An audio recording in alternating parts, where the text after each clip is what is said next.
श्रीमते भक्ति वेदांत स्वामी नीति नामिने नमस्ते सारस्वते देवे गौरवाणी प्रचारिणे निर्विशेष शून्यवादी पाश्चात्य देशतारिणे श्रीकृष्ण चैतन्य प्रभु नित्यानंद श्री अद्वैत गदाधर श्रीवासदि गौरा भक्तवृंद हरे कृष्णा कृष्ण कृष्ण हरे हरे हरे राम राम राम हरे हरे हरे कृष्णा कृष्ण कृष्ण हरे हरे हरे राम राम राम हरे हरे हरे कृष्णा कृष्णा कृष्णा हरे हरे राम राम हरे हरे हरे कृष्णा कृष्णा कृष्णा हरे राम राम हरे हरे हरे कृष्णा कृष्णा कृष्णा हरे राम हरे कृष्णा कृष्णा कृष्णा हरे राम हरे हरे कृष्णा कृष्ण कृष्ण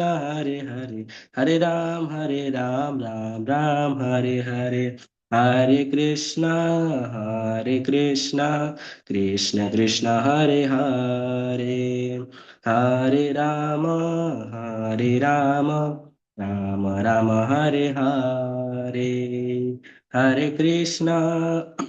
कृष्णा कृष्ण कृष्ण हरे हरे राम राम हरे हरे जय गुरुदेवा जय गुरुदेवा पतित पावन गुरुदेवा जय प्रभुपाद पतित पावन प्रभुपाद जय पंचतत्व जय पंचतत्व जय निताई गौरंग निताई गौरांग जय गौर हरि जय राधा माधव राधे जय राधा माधव राधे निताई गौर हरि बोल निताई गौर हरि बोल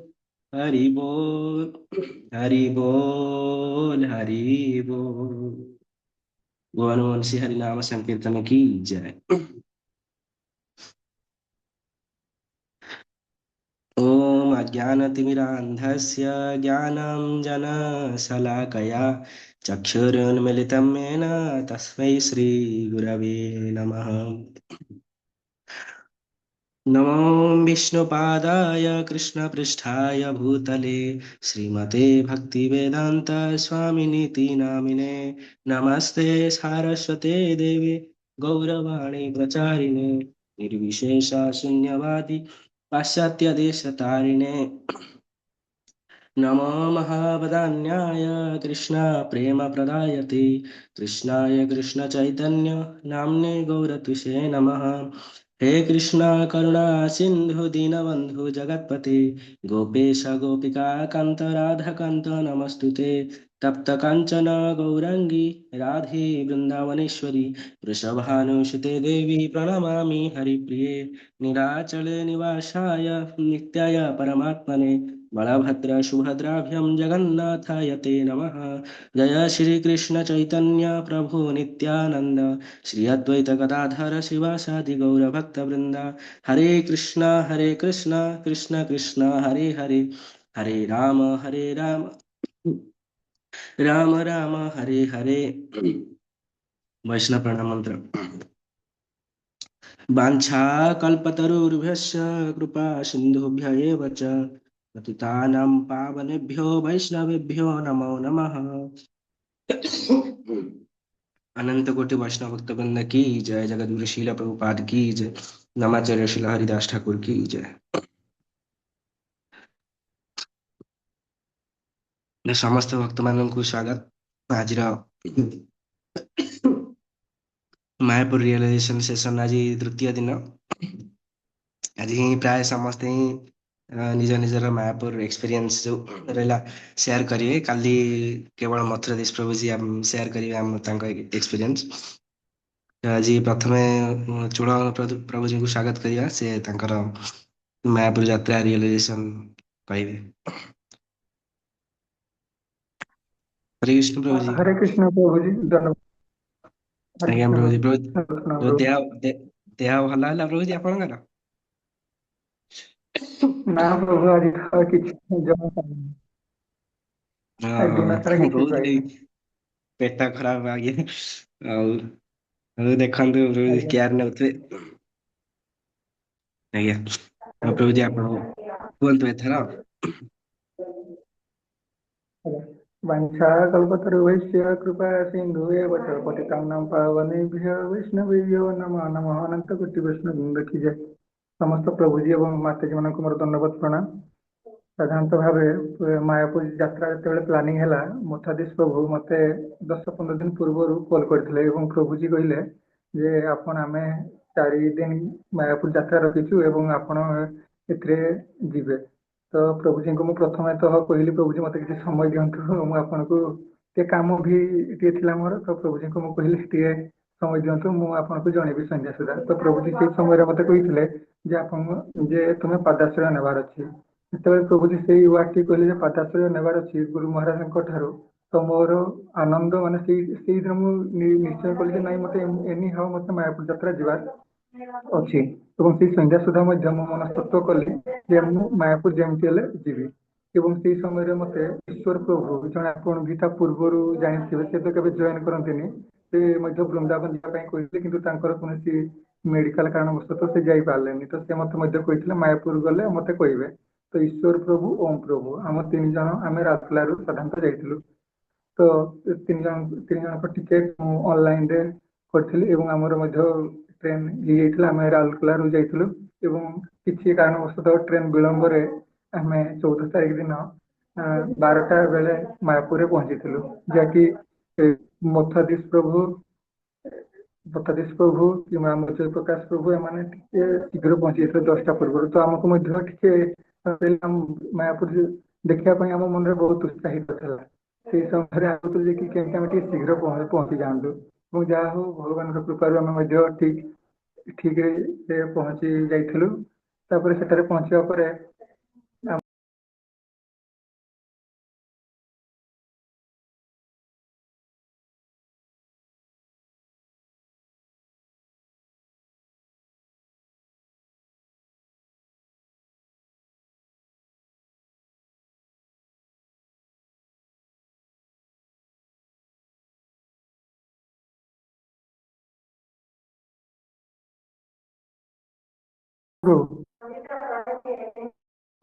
कृष्ण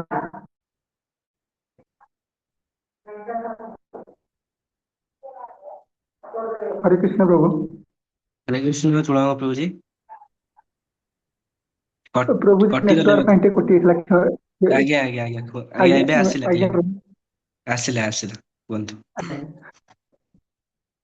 ତ ସେଠାରେ ଆମେ ପହଞ୍ଚିବା ପରେ ସଞ୍ଜୟ ପ୍ରଭୁ ଆମକୁ ପାଛୋଟି ନେଇଥିଲେ ମାୟାପୁର ଧାମକୁ ଏବଂ ସେଠାରେ ଆମେ କିଛି ସମୟ ବିଶ୍ରାମ ନେଲା ପରେ ଆମେ ଭଗବାନଙ୍କର ପ୍ରସାଦ ପାଇଥିଲୁ ଏବଂ ପ୍ରସାଦ ପାଇସାରିବା ପରେ ଆମେ ବେଶ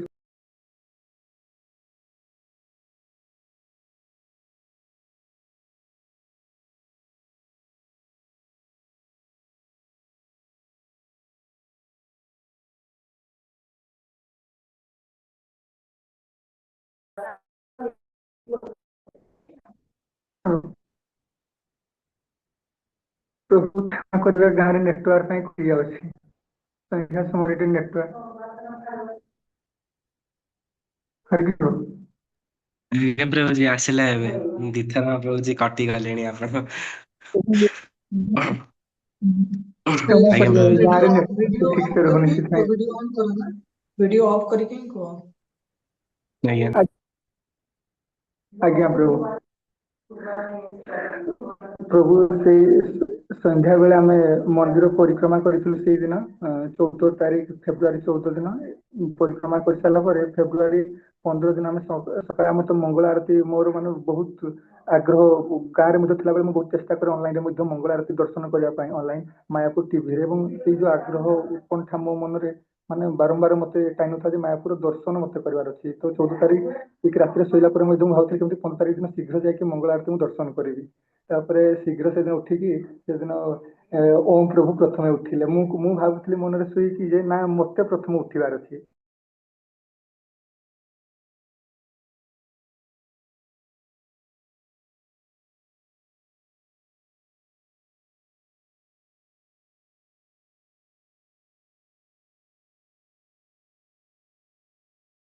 ପାରିନଥିଲି କିନ୍ତୁ ଏ ବର୍ଷ ମତେ ଏତେ ଖୁସି ଲାଗିଲା ଧୋତି ମୁଁ ପିନ୍ଧିବା ଶିଖିଗଲି ସେଇ ଜିନିଷଟା ମତେ ବହୁତ ବହୁତ ଖୁସି ଲାଗିଲା ତ ବିଗତ ଥର ଆପଣମାନେ ତ ଜାଣିଥିବେ ଯେ ଧୋତିଟିଏ ମୋର ମଝିରେ ମଝିରେ ଟିକେ ଖସି ଯାଇଥିଲା କିନ୍ତୁ ଏ ବର୍ଷ ଭଗବାନଙ୍କ କୃପାରୁ ମୁଁ ଧୋତି ମଧ୍ୟ ପିନ୍ଧି ଶିଖିଲି ଆଉ ମତେ ବହୁତ ବଢିଆ ଲାଗିଲା ତାପରେ ମଙ୍ଗଳ ଆରତୀ ଦର୍ଶନ କରିସାରିବା ପରେ ଆମେ ପୁଣି ବେଶକୁ ଆସି ପୁଣି ଆମେ ମାୟାପୁର ଧାମର ପରିକ୍ରମା ପାଇଁ ଆମେ ଆଗେଇ ପଡିଲୁ ଯାହାକି ଆମେ ପ୍ରଥମେ ଯାଇଥିଲୁ ୟୋଗାପୀଠ ଟେମ୍ପୁଲ ଯୋଉଠିକି ଆମ ଚୈତନ୍ୟ ମହାପ୍ରଭୁଙ୍କର ଯାହାକୁ ଆମେ ଜନ୍ମପୀଠ ବୋଲି କହିଥାଉ ତାଙ୍କର ସେଇଠି ଆବିର୍ଭାବ ହେଇଥିଲା ଏବଂ ନିମାଇ ସେଠାରେ କଣ ହେଇଥିଲା ନା ନିମ୍ବଟ୍ରି ତଳେ ଚୈତନ୍ୟ ମହାପ୍ରଭୁ ଯାହାକି ଫେବୃଆରୀ 18 1486 ଇଭିନିଂ ସମୟରେ ସେଇଦିନ ଫାଲଗୁନ ପୂର୍ଣ୍ଣିମା ସେଇଦିନ ସେ ସନ୍ଧ୍ୟା ସମୟରେ ଜନ୍ମଗ୍ରହଣ କରିଥିଲେ ଏବଂ ସେଠାରେ ଆମେ ଦର୍ଶନ କଲୁ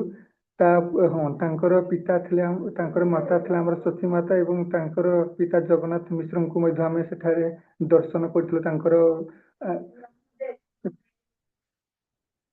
ସେଠାରେ ଆମେ ଦର୍ଶନ କରିଥିଲୁ ତାପରେ ଆମେ ଯାଇଥିଲୁ ପଞ୍ଚତନ୍ତ୍ର ଏବଂ ଜଗନ୍ନାଥ ଟେମ୍ପୁଲ ଯୋଉଠି ଚୈତନ୍ୟ ମହାପ୍ରଭୁ ନିତ୍ୟାନନ୍ଦ ଏବଂ ଅଦ୍ବୈତ ଗଦାଧର ଏବଂ ଶ୍ରୀବାସଦୀଙ୍କୁ ଆମେ ସେଠାରେ ମଧ୍ୟ ଦର୍ଶନ କରିଥିଲୁ ତାପରେ ଆମେ ଯାଇଥିଲୁ ଶ୍ରୀ ଗୌରାଙ୍ଗ ରାଧା ମାଧବ ଟେମ୍ପୁଲ ଯୋଉଟା କି ଆମର ଗଙ୍ଗା ନଦୀ ଏବଂ ଜଲଙ୍ଗିର ରିଭର ନିକଟରେ ଅବସ୍ଥିତ ଥିଲା ସେଠାରେ ମଧ୍ୟ ଆମେ ଦର୍ଶନ କରିସାରିବା ପରେ ଆମେ ଯାଇଥିଲୁ ଗୌର ଲକ୍ଷ୍ମୀପ୍ରିୟା ଦେବୀ ଏବଂ ବିଷ୍ଣୁପ୍ରିୟା ଦେବୀ ଯୋଉଠାରେ କି ଆମର ଯାହା ଆମର ଚୈତନ୍ୟ ମହାପ୍ରଭୁଙ୍କର ଦୁଇ ପତ୍ନୀଙ୍କୁ ସେଠାରେ ମଧ୍ୟ ଆମେ ତାଙ୍କର ବିଗ୍ରହକୁ ଦର୍ଶନ କରିଥିଲୁ ଦର୍ଶନ କରିସାରିବା ପରେ ତାପରେ ଆମେ ଯାଇଥିଲୁ ମହାଦେବ ୟୋଗା ପୀଠ ଟେମ୍ପଲ ଯୋଉଟା କି ଲର୍ଡ ଶିବଙ୍କର ବିଗ୍ରହ ସେଠାରେ ଆବିର୍ଭାବ ହେଇଥିଲା ତାହାକୁ ମଧ୍ୟ ଆମେ ଦର୍ଶନ କରିଥିଲୁ ତାପରେ ଆମେ ପ୍ରଭୁପାଦଙ୍କ ପୁଷ୍ପ ସମାଧି 1977 ତାଙ୍କର ଯୋଉ ପୁଷ୍ପ ସମାଧି ହେଇଥିଲା ସେଟା ଭକ୍ତି ସିଦ୍ଧାନ୍ତ ଠାକୁର ସରସ୍ୱତୀ ଏବଂ ଗୋସ୍ୱାମୀ ଠାକୁର ଗୁରୁ ମହାରାଜ ଶିଳା ପ୍ରଭୁପାଦ ଯୋଉଠି ତାଙ୍କର ପୁଷ୍ପ ସମାଧି ଆବିର୍ଭାବ ସେଠାରେ ମଧ୍ୟ ଆମେ ଦର୍ଶନ କରିଥିଲୁ ଏବଂ ତାପରେ ଆମେ ଯାଇଥିଲୁ ଜଗତଗୁରୁ ରାମାନୁଚାର୍ଯ୍ୟ ଯିଏକି ଆମର ଆଚାର୍ଯ୍ୟ ଅଫ ବୈଷ୍ଣବ ସମ୍ପ୍ରଦାୟର ଆଚାର୍ଯ୍ୟ ଏବଂ ତାଙ୍କର ମଧ୍ୟ ଯୋଉ ଆବିର୍ଭାବ ହେଇଥିଲେ ଯୋଉଠି ସେ ତାଙ୍କର ଯୋଉ ବିଗ୍ରହ ଥିଲା ସେଠାରେ ମଧ୍ୟ ଆମେ ଦର୍ଶନ କରିସାରିବା ପରେ ସେହିଦିନ ଆମେ ଗିରିରାଜ ଗୋବର୍ଦ୍ଧନ ଯୋଉଠିକି ଆମର ଯେମିତି ପ୍ରଭୁଜୀ କହିଥିଲେ ଯେ ରେପ୍ଲିକା ସେଇ ଡିଭୋଟି ସେଇ ଯୋଉ ଗିରିରାଜ ଗୋବର୍ଦ୍ଧନରେ ତାଙ୍କର ରେପ୍ଲିକା ଥିଲା କଣ ନା ହଁ ଗିରିରାଜ ଗୋବର୍ଦ୍ଧନରେ ଡିଭୋଟି ମାନେ ସେଠାରେ କ୍ରିଏଟ କରିଛନ୍ତି ରେପ୍ଲିକା ଯୋଉଠିକି ଡିଭୋଟି ମାନେ ସେମାନେ କଣ କରନ୍ତି ନା ଗୋବର୍ଦ୍ଧନକୁ ସେମାନେ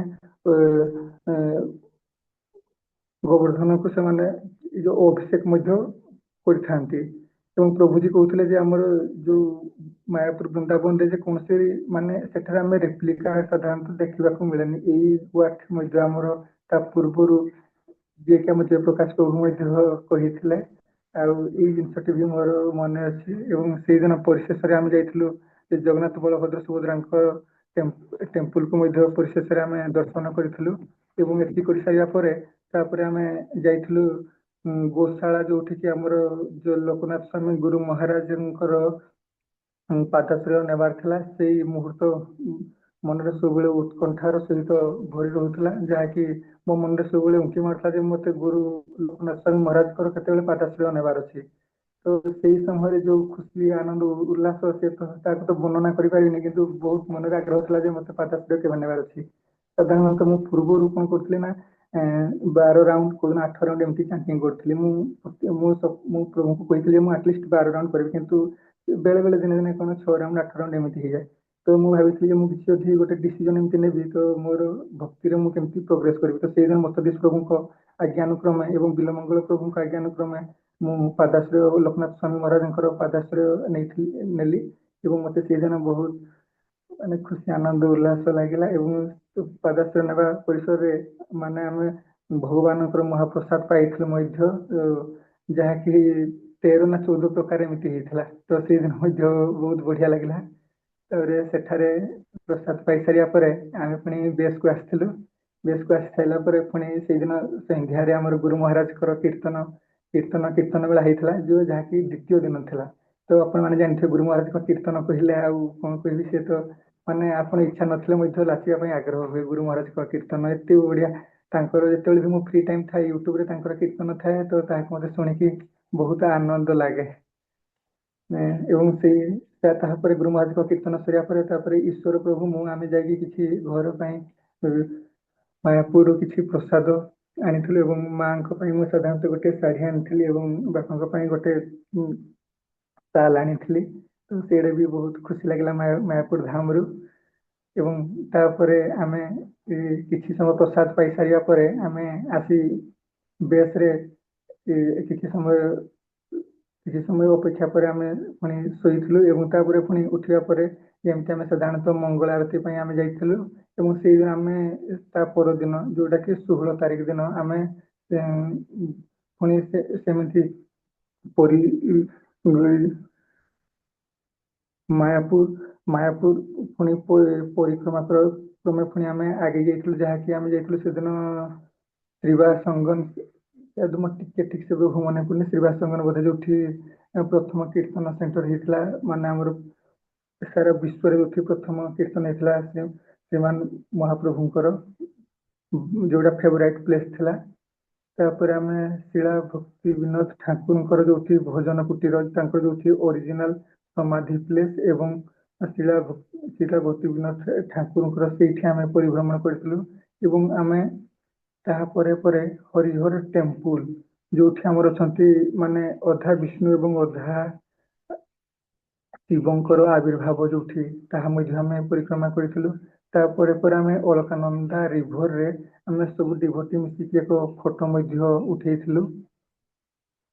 ତାପରେ ଆମେ ଶ୍ରୀ ନରସିଂହ ଟେମ୍ପୁଲ ମଧ୍ୟ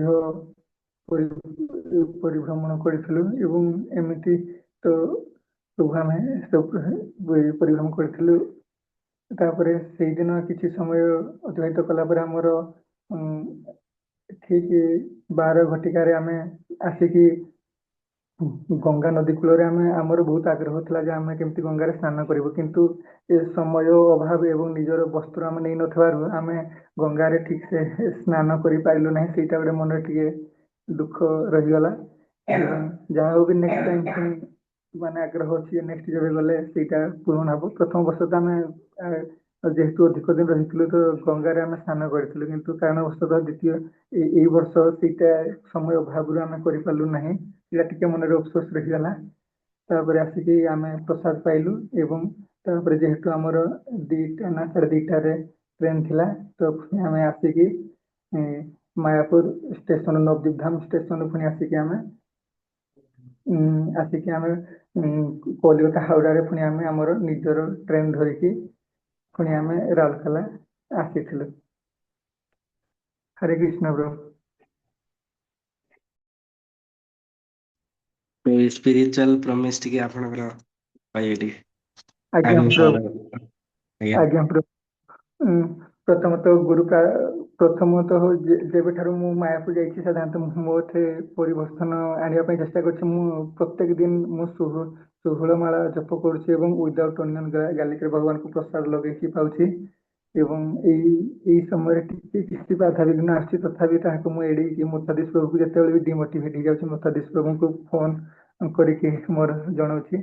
ତ ମତେ ମତେ ପ୍ରତ୍ୟେକ ଦିନ ଷୋଳମାଳା ଜପିବାର ଅଛି ଆଉ ୱିଦାଉଟ୍ ଅନିଅନ୍ ଗାର୍ଲିକ୍ ଏଣ୍ଡ ଭଗବାନଙ୍କ ପ୍ରସାଦ ଲଗେଇକି ପାଇବି ଆଉ 4ଟି ପ୍ରିନ୍ସିପଲ୍ ମୁଁ ଫଲୋ କରିବି। ହରେ କୃଷ୍ଣ। ବହୁତ ବହୁତ ଧନ୍ୟବାଦ ପ୍ରଭୁଜୀ ଆପଣଙ୍କୁ, ଚଳନ ପ୍ରଭୁଜୀ। ହଉଛି ଭଲ ଭାବେ ଆପଣ ସେୟାର କଲେ ଆପଣଙ୍କର ମାୟାପୁର ଯାତ୍ରା ଯୋଉ ରିଏଲାଇଜେସନ ଆଉ ସ୍ପିରିଚୁଆଲ ପ୍ରମିସ୍ ବି କହିଲେ, ଯାହା ଆମକୁ ବହୁତ ପ୍ରେରଣା ଦବ। ବହୁତ ଧନ୍ୟବାଦ। ଏବେ ସତ୍ୟମ ପ୍ରଭୁଜୀ, ହରେ କୃଷ୍ଣ ପ୍ରଭୁଜୀ, ଦଣ୍ଡ ପ୍ରଣାମ।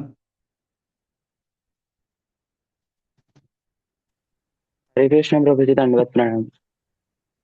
ଆଜ୍ଞା ପ୍ରଭୁଜୀ, ଆଚ୍ଛା ପ୍ରେଜେଣ୍ଟ ଅଛନ୍ତି ତ ପ୍ରଭୁଜୀ? आज्ञा आज्ञा प्रेजेंट अच्छी। ଆଜ୍ଞା ପ୍ରଭୁଜୀ, ଆପଣଙ୍କୁ ବିଶେଷ ସ୍ୱାଗତ ମାୟାପୁର ରିଏଲାଇଜେସନ ସେସନ ଆପଣ ସେୟାର କରିବେ। आज्ञा आज्ञा प्रभु जी। हरे कृष्ण कृष्ण कृष्ण हरे हरे, हरे राम राम राम हरे हरे। उपस्थित ଥିବା ସମସ୍ତ ପ୍ରଭୁଜୀ ଏବଂ ମାତାଜୀ ମାନଙ୍କୁ ମୋର ଦଣ୍ଡବତ ପ୍ରଣାମ।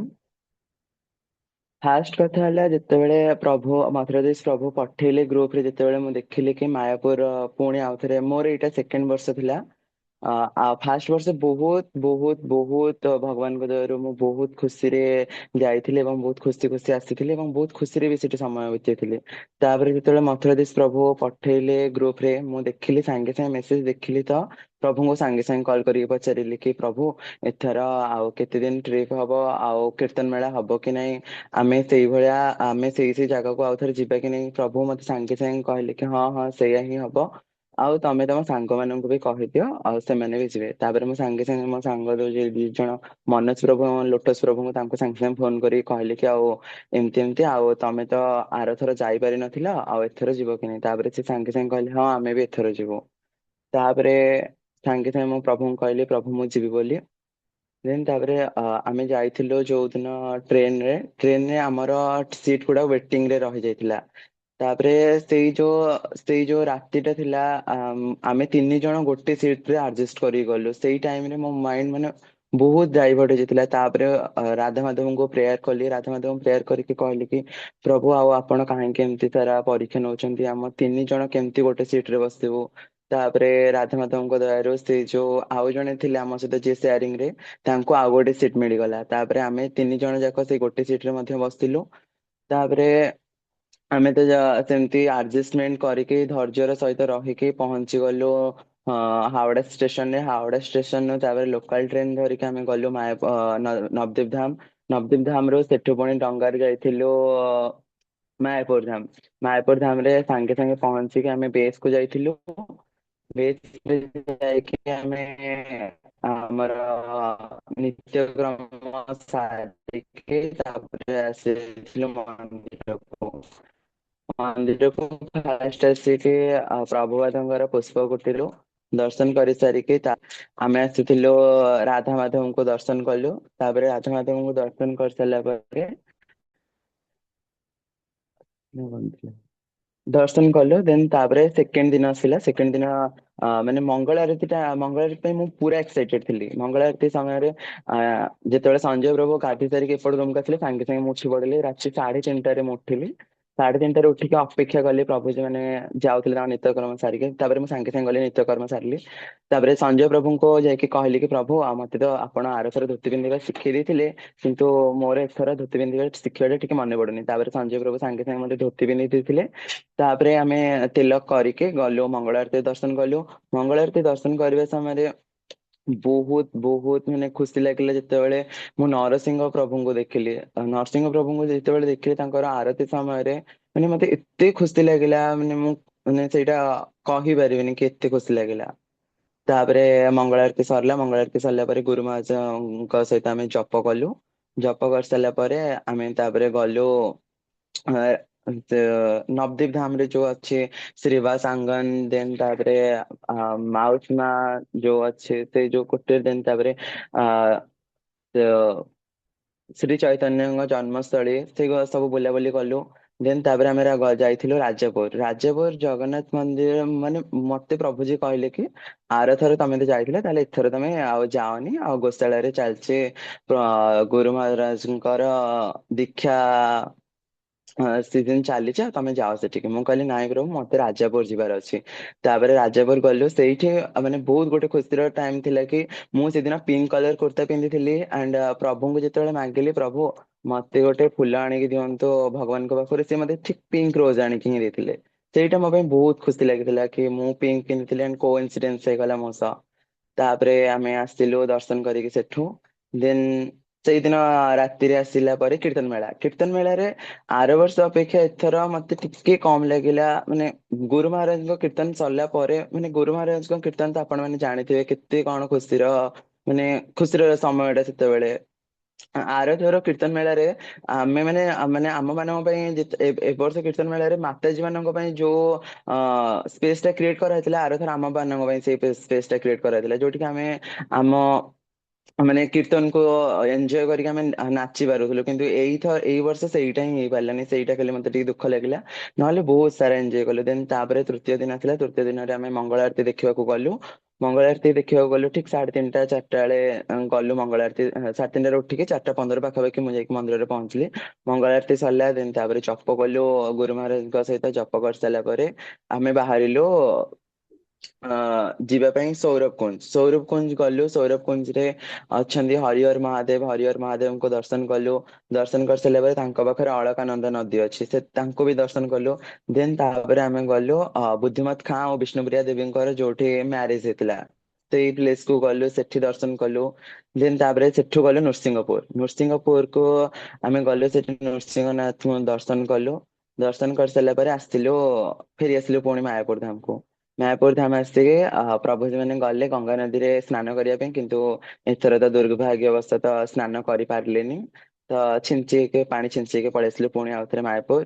ମାନେ ଇସ୍କନ ପଳେଇ ଆସିଲୁ। ଇସ୍କନ ଆସିକି ସେଠି ଦର୍ଶନ କଲୁ ଆଉଥରେ ରାଧାମାଧବଙ୍କୁ। ଆଉଥରେ ରାଧାମାଧବଙ୍କୁ ଦର୍ଶନ କରି ଆମେ ପ୍ରସାଦ ଖାଇବାକୁ ଗଲୁ। ପ୍ରସାଦ ଖାଇକି ତାପରେ ବେସ୍ କୁ ଗଲୁ। ବେସ୍ ରୁ ପୁଣି ଆମ ଜିନିଷ ପତ୍ର ପ୍ୟାକିଂ କରିକି ତାପରେ ପୁଣି ନବଦ୍ୱୀପ ଧାମ ଗଲୁ। ଆଉ ତା ଭିତରେ ଥିଲା ମୋର ଗୋଟେ ଖୁସିର ସମୟ, ଯେତେବେଳେ ଗୁରୁ ମହାରାଜଙ୍କ ଦୀକ୍ଷା ସିଜନ ଚାଲିଥିଲା। ସେଠିକି ଆମେ ଗଲୁ ଗୋଶାଳାକୁ। ଗୋଶାଳାରେ ଯୋଉ ପ୍ରସାଦ ଦିଆଥିଲା, ସେ ପ୍ରସାଦ ଥିଲା 16-17 ପ୍ରକାରର। ଫାଷ୍ଟ ଟାଇମ ପାଇଁ ମୁଁ ଖାଇଲି। ମାନେ ଏତେ ସୁନ୍ଦର ଲାଗିଲା କି ମତେ ଲାଗିଲା କି ମାନେ ଏଇଥର ପ୍ରସାଦ ଟା ମାନେ ମୁଁ କେମିତି ଖାଇଲି ସେଇଟା ମୋ ଭାଗ୍ୟର କଥା। ସେଇଟା ମତେ ବହୁତ ଖୁସି ଥିଲା।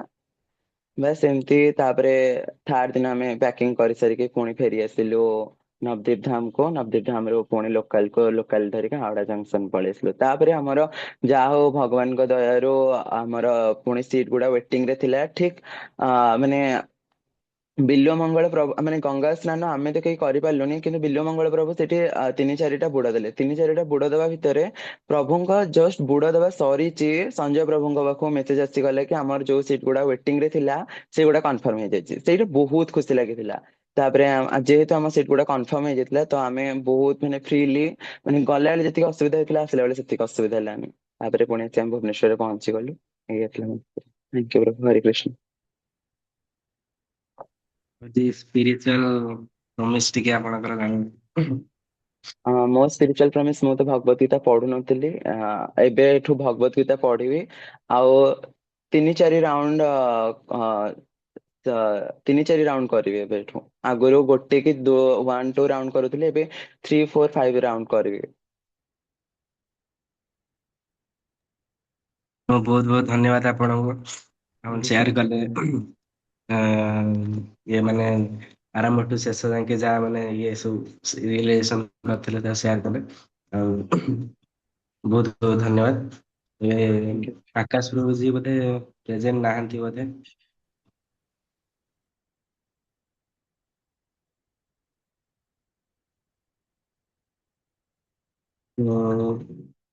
ଆକାଶ ପ୍ରଭୁଜୀ ବୋଧେ ନାହାନ୍ତି ପ୍ରେଜେଣ୍ଟ। ସୁରେଶ ପ୍ରଭୁଜୀ ଆଉ ଗୌରାଙ୍ଗ ପ୍ରଭୁଜୀ କହିଦେବେ। ସୁରେଶ ପ୍ରଭୁଜୀ, ହରେ କୃଷ୍ଣ ପ୍ରଭୁଜୀ। ହରେ କୃଷ୍ଣ, ଦଣ୍ଡବତ ପ୍ରଣାମ। ଗୌରାଙ୍ଗ ପ୍ରଭୁ जी ଅଛନ୍ତି, ସେ ଟିକେ ହଉ କିଛି ପ୍ରଭୁଜୀ, ତାଙ୍କର ଆଜ୍ଞା କହିବେ ଆଜ୍ଞା। ଅନୁଭୂତି ଟା। ହଉ ଆଜ୍ଞା। ଗୌରାଙ୍ଗ ପ୍ରଭୁଜୀ, ହରେ କୃଷ୍ଣ ପ୍ରଭୁଜୀ, ଦଣ୍ଡବତ ପ୍ରଣାମ।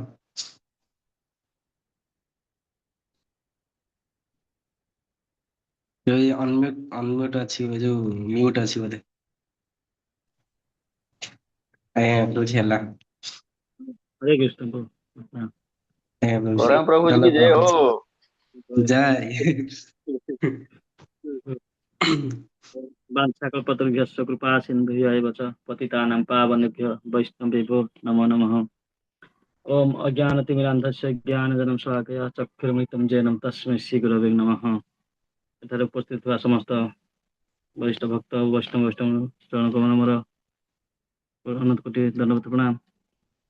ଏ ବର୍ଷର ମାୟାପୁରର ଯାହାକୁ କୁହାଯାଏ ଆମର ଅନୁମୋଦନ କାର୍ଯ୍ୟକ୍ରମ କହିବାକୁ ଗଲେ ବି ଚଳିବ। ସେ ଗୋଟେ ଅନୁମୋଦନ କାର୍ଯ୍ୟକ୍ରମ ମାୟାପୁର ଯାହା ବୁଲାବୁଲି କରିଥିଲା ଆମେ ସେ ବିଷୟରେ କିଛି କହିଥିବାରୁ ଜୟପ୍ରକାଶ ପ୍ରଭୁଙ୍କୁ ଅଶେଷ ଧନ୍ୟବାଦ ଦେଉଛି, ଯାହା ସେ କିଛିଟା କହିବା ମୋତେ ସୁଯୋଗ ଦେଇଥିବାରୁ। ଏ ବର୍ଷର ମାୟାପୁର ଯିବାର ଏଇଟା ମୋର ହେଲା 4ର୍ଥ ବର୍ଷ, ମାନେ 4th ଟାଇମ୍ ଏ ବର୍ଷ ମାୟାପୁର ଗଲୁ। କିନ୍ତୁ ଆମର ଏ ବର୍ଷ କନଫ୍ୟୁଜ ହେଇଥିଲା ଫାଷ୍ଟ ଘର ମିଳିବ କି ନାହିଁ। ଯେତେବେଳେ ବିଲମ୍ବକୁ ଫାଷ୍ଟ ଇଷ୍ଟଦେବଙ୍କୁ ଫୋନ କଲେ, ସେ ଗୁରୁ ମହାରାଜଙ୍କ କାର୍ଯ୍ୟକ୍ରମ ବୋଧେ ବହୁତ ବ୍ୟସ୍ତ ଥିଲେ।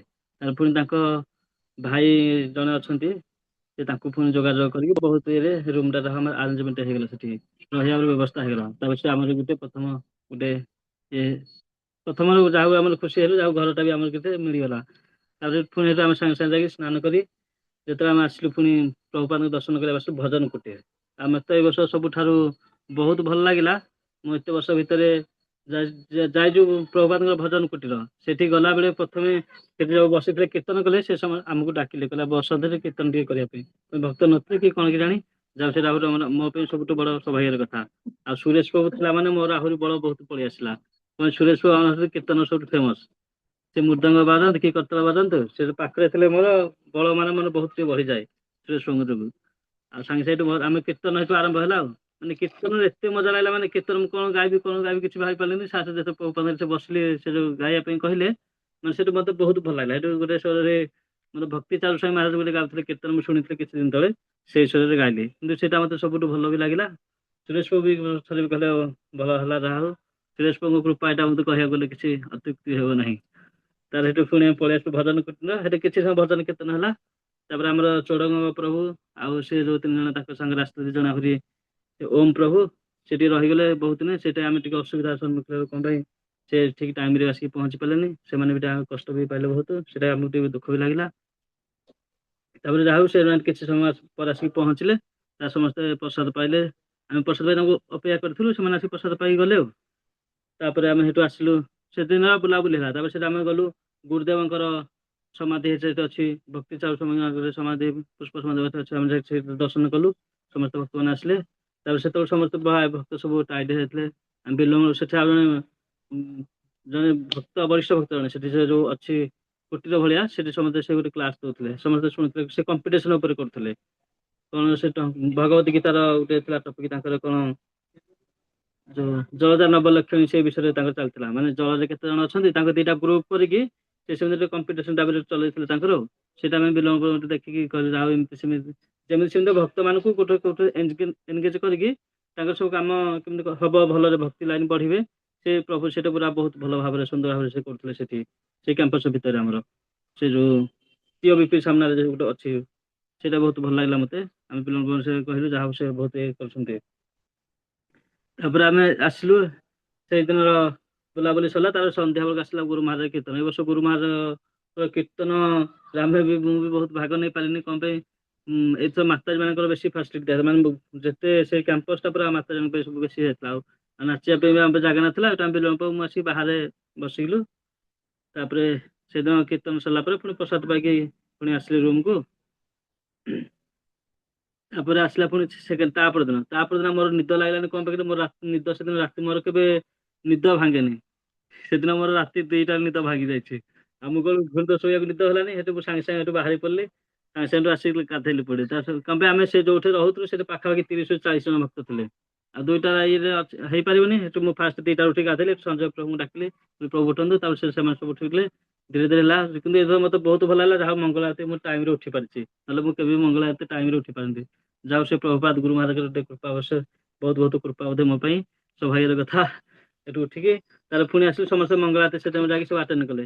ସବୁ ଆମେ ଏଇଥର କୌଣସି ପିଲା ଆମର ମଙ୍ଗଳ ଆରତୀ ମିସ୍ କରିନାହାନ୍ତି, ସମସ୍ତେ ମଙ୍ଗଳ ଆରତୀ ଯାଇକି ଆଟେଣ୍ଡ କରିଛନ୍ତି, ସବୁ ପିଲା। ଯାହା ହଉ ଆଉ ଆମର ଯାଇଥିଲେ ଏ ବର୍ଷ ଚୋଡଙ୍ଗ ପ୍ରଭୁ, ଆର ବର୍ଷ ଯାଇଥିଲେ। କିନ୍ତୁ ଏ ବର୍ଷ ଜୟପ୍ରକାଶ ପ୍ରଭୁ, ଆଉ ଜଣେ ଓମ୍ ପ୍ରଭୁ, ମତେ ତାଙ୍କଠୁ ବହୁତ କିଛି ଶିଖିବାକୁ ମିଳିଲା। କିନ୍ତୁ ସେମାନେ ଏବେଠୁ ଆସିବେ, ସେମାନେ ବହୁତ ଭକ୍ତ, ସେମାନେ ମୋଠୁ ବି ବହୁତ ଉନ୍ନତ ଶ୍ରେଣୀର ମାନେ ଲାଗୁଛନ୍ତି। କଣ ପାଇଁ ସେମାନେ ଏତେ ଯାଇକି ଫାଷ୍ଟ ଟାଇମ ଯାଇକି ବି ତାଙ୍କର ଯେତେ ତତ୍ପରତା ମାନେ କେମିତି ଭକ୍ତି କେମିତି ଯିବେ, ମନ୍ଦିର ଯିବେ କେମିତି ଭଜନ ସାଧନ ଭଲ କରିବେ, ସେ ପୁରା ସେଥିରେ ପୁରା ବହୁତ ମାନେ ଲାଗିଲା। ତ ମୁଁ ତାଙ୍କୁ କିଛି ବହୁତ ବି ଶିଖିବାକୁ ପାଇଲି। ଓମ୍ ପ୍ରକାଶ ପ୍ରଭୁ ଆଉ ସେ ଆମ ଜୟ ପ୍ରକାଶ ପ୍ରଭୁ, ତାଙ୍କର ବହୁତ କିଛି ମତେ ଶିଖିବାକୁ ମିଳିଲା ଏଥର। ଯାହା ହଉ ସେମାନେ ଏତେ ଜଲ୍ଦି ଆସିକି ଆଧ୍ୟାତ୍ମିକ ଲାଇନ ଆସିକି ବି ମାନେ ବହୁତ ଜଲ୍ଦି ତାଙ୍କର କିଛି ଦେଖେଇ ପାରୁଛନ୍ତି ଅନ୍ୟ ଲୋକ। ଆମ ତ ହତଭାଗ ମତରେ କିଛି ବି ହେଇପାରୁନି। ମୁଁ ଆଉ କଣ କହି ତାର ବର୍ଣ୍ଣନା ବି କିଛି ନାହିଁ। ଆଉ ଏ ବର୍ଷ ମଙ୍ଗଳାଦି ସମସ୍ତେ ବି ଯାଇଥିଲେ। ତାପରେ ମହାପ୍ରଭୁଙ୍କର ଭକ୍ତ ସମାଧି, ମହାପ୍ରଭୁ ଏବେ ଆମେ ଯୋଉ ବୁଲିବା ବେଶ ଯୋଉ ଆମର ନବଦ୍ୱୀପ ଅଛି, ନବଦ୍ୱୀପରେ ଆମର ଯୋଉ 9ଟା ଦୀପ ଅଛି, ସେ 9ଟା ଦୀପ ମଧ୍ୟରୁ ଆମେ ତ ପ୍ରାୟତଃ ସବୁଥର ରହିବାରୁ ଅନ୍ତ ଯୋଉ ଚୈତନ୍ୟ ମହାପ୍ରଭୁଙ୍କର ଯୋଉ ଜନ୍ମସ୍ଥାନ ସେଇଟା ଅନ୍ତର୍ଦ୍ୱୀପରେ ଯାଉଛି, ସେଇଟା ସବୁ ବର୍ଷ ବି ଆମେ ଯାଉ। ଆଉ ଗୋଟେ ହେଲେ ମଧ୍ୟଦ୍ୱୀପ ଯୋଉ ଆମର ଏଇଟା କଣ ସୀମନ୍ତ ଦ୍ୱୀପ, ସୀମନ୍ତ ଦ୍ୱୀପ ଆମେ ସବୁ ବର୍ଷ ଯାଉ। କିନ୍ତୁ ଏ ବର୍ଷ ଆମକୁ ଆଉ ଗୋଟେ ନୂଆ ଦ୍ୱୀପ ପ୍ରଭୁ ଜୀ ବିଲମ୍ବ ବୁଲିବାକୁ ନେଇଥିଲେ, ସେଟା ଗୋଦ୍ରୁମ ଦ୍ୱୀପ। ଗୋଦ୍ରୁମ ଦ୍ୱୀପ ଆମେ ସବୁ ବର୍ଷ ସମସ୍ତେ ଯାଇଥିଲୁ, କିନ୍ତୁ ମତେ ସବୁ ଟିକେ ଯାଇପାରିଲେନି, ସେ ତାଙ୍କ ଦେହ ଟିକେ ଅସୁସ୍ଥ ଥିଲେ ବୋଧେ। ଆମକୁ ଟିକେ ତାଙ୍କ ଅନୁପସ୍ଥିତି ଆମକୁ ବହୁତ ଟିକେ ଦୁଃଖ ବି ଲାଗିଲା। ସମସ୍ତ ଭକ୍ତ ସେ ଯାଇଥିଲେ, ଆମକୁ ଆହୁରି ବହୁତ ଭଲ ଲାଗିଥାନ୍ତା ଗୋଦ୍ରୁମ ଦ୍ୱୀପ, କିନ୍ତୁ ସମସ୍ତେ ବୁଲିଲେ। ତାପରେ ସେଠି ବିଲ୍ୱମଙ୍ଗଳ ପ୍ରଭୁଙ୍କର ଏଇ ବର୍ଷ ସେ ତାଙ୍କର ସବୁ ଟାଇମ ଟେବୁଲ ଥାଏ, କିନ୍ତୁ ସେ ବିଲମ୍ବ ଆମ ଏ ବର୍ଷ ଟାଇମ ଦେଇକି ତାଙ୍କ ଶରୀର ସେ ପୁଣି ଆସିକି ଫ୍ରେଶ ହୁଅନ୍ତି 7ଟା 7:30 କିନ୍ତୁ ତାଙ୍କ ଶରୀରକୁ କ୍ଳାନ୍ତି କିଛି ନ କରିକି ସେ ପୁଣି ଆମ ସାଙ୍ଗରେ ଦୌଡୁଛନ୍ତି। ଆଉ ସେ ରୁମକୁ ରେଷ୍ଟ ବି କିଛି ନେଇନାହାନ୍ତି, ଫ୍ରେଶ ବି ହେଇନାହାନ୍ତି। ସେ କହିଲେ ଚାଲ, କାରଣ ଯଦି ଆମେ ଆହୁରି ରୁମକୁ ପଳେଇ ଆସିଥାନ୍ତୁ, ସେଠି ଆମର ଆହୁରି ଘଣ୍ଟାଟେ ଲସ୍ ହେଇଯାଇଥାନ୍ତା। ସେଇ ଘଣ୍ଟାରେ ପ୍ରଭୁ ଆମ ପାଇଁ ଏତେ ପରିଶ୍ରମ କରି, ପ୍ରଭୁ ଦେଖନ୍ତୁ କେତେ ସେ ଆମ ପାଇଁ ମେହନତ କରୁଛନ୍ତି। ସେ ଆମକୁ ନବାଠୁ ଆରମ୍ଭ କରିକି ଏଠୁ ଆଣିବେ, କିନ୍ତୁ କୋଉ ଭକ୍ତ ରହିବ କୋଉଠି, କେମିତି ଖାଇବ, ସେ ସବୁ ତକ ଚିନ୍ତା ତାଙ୍କର। କିନ୍ତୁ ଆମେ କଣ, ଆମର କିଛି ନାହିଁ, ଆମେ ଖାଲି ବୁଲିଲୁ, ଖାଲି ମାୟାପୁର ବୁଲିଲୁ ଆସିଲୁ, ଏତିକି ଦ୍ଵାରା ଆମର ହେଇଯାଉ। କିନ୍ତୁ ପ୍ରଭୁ ଏତେ ଦୟା କରୁଛନ୍ତି ଆମ ପାଇଁ ସବୁ ବର୍ଷ ବି।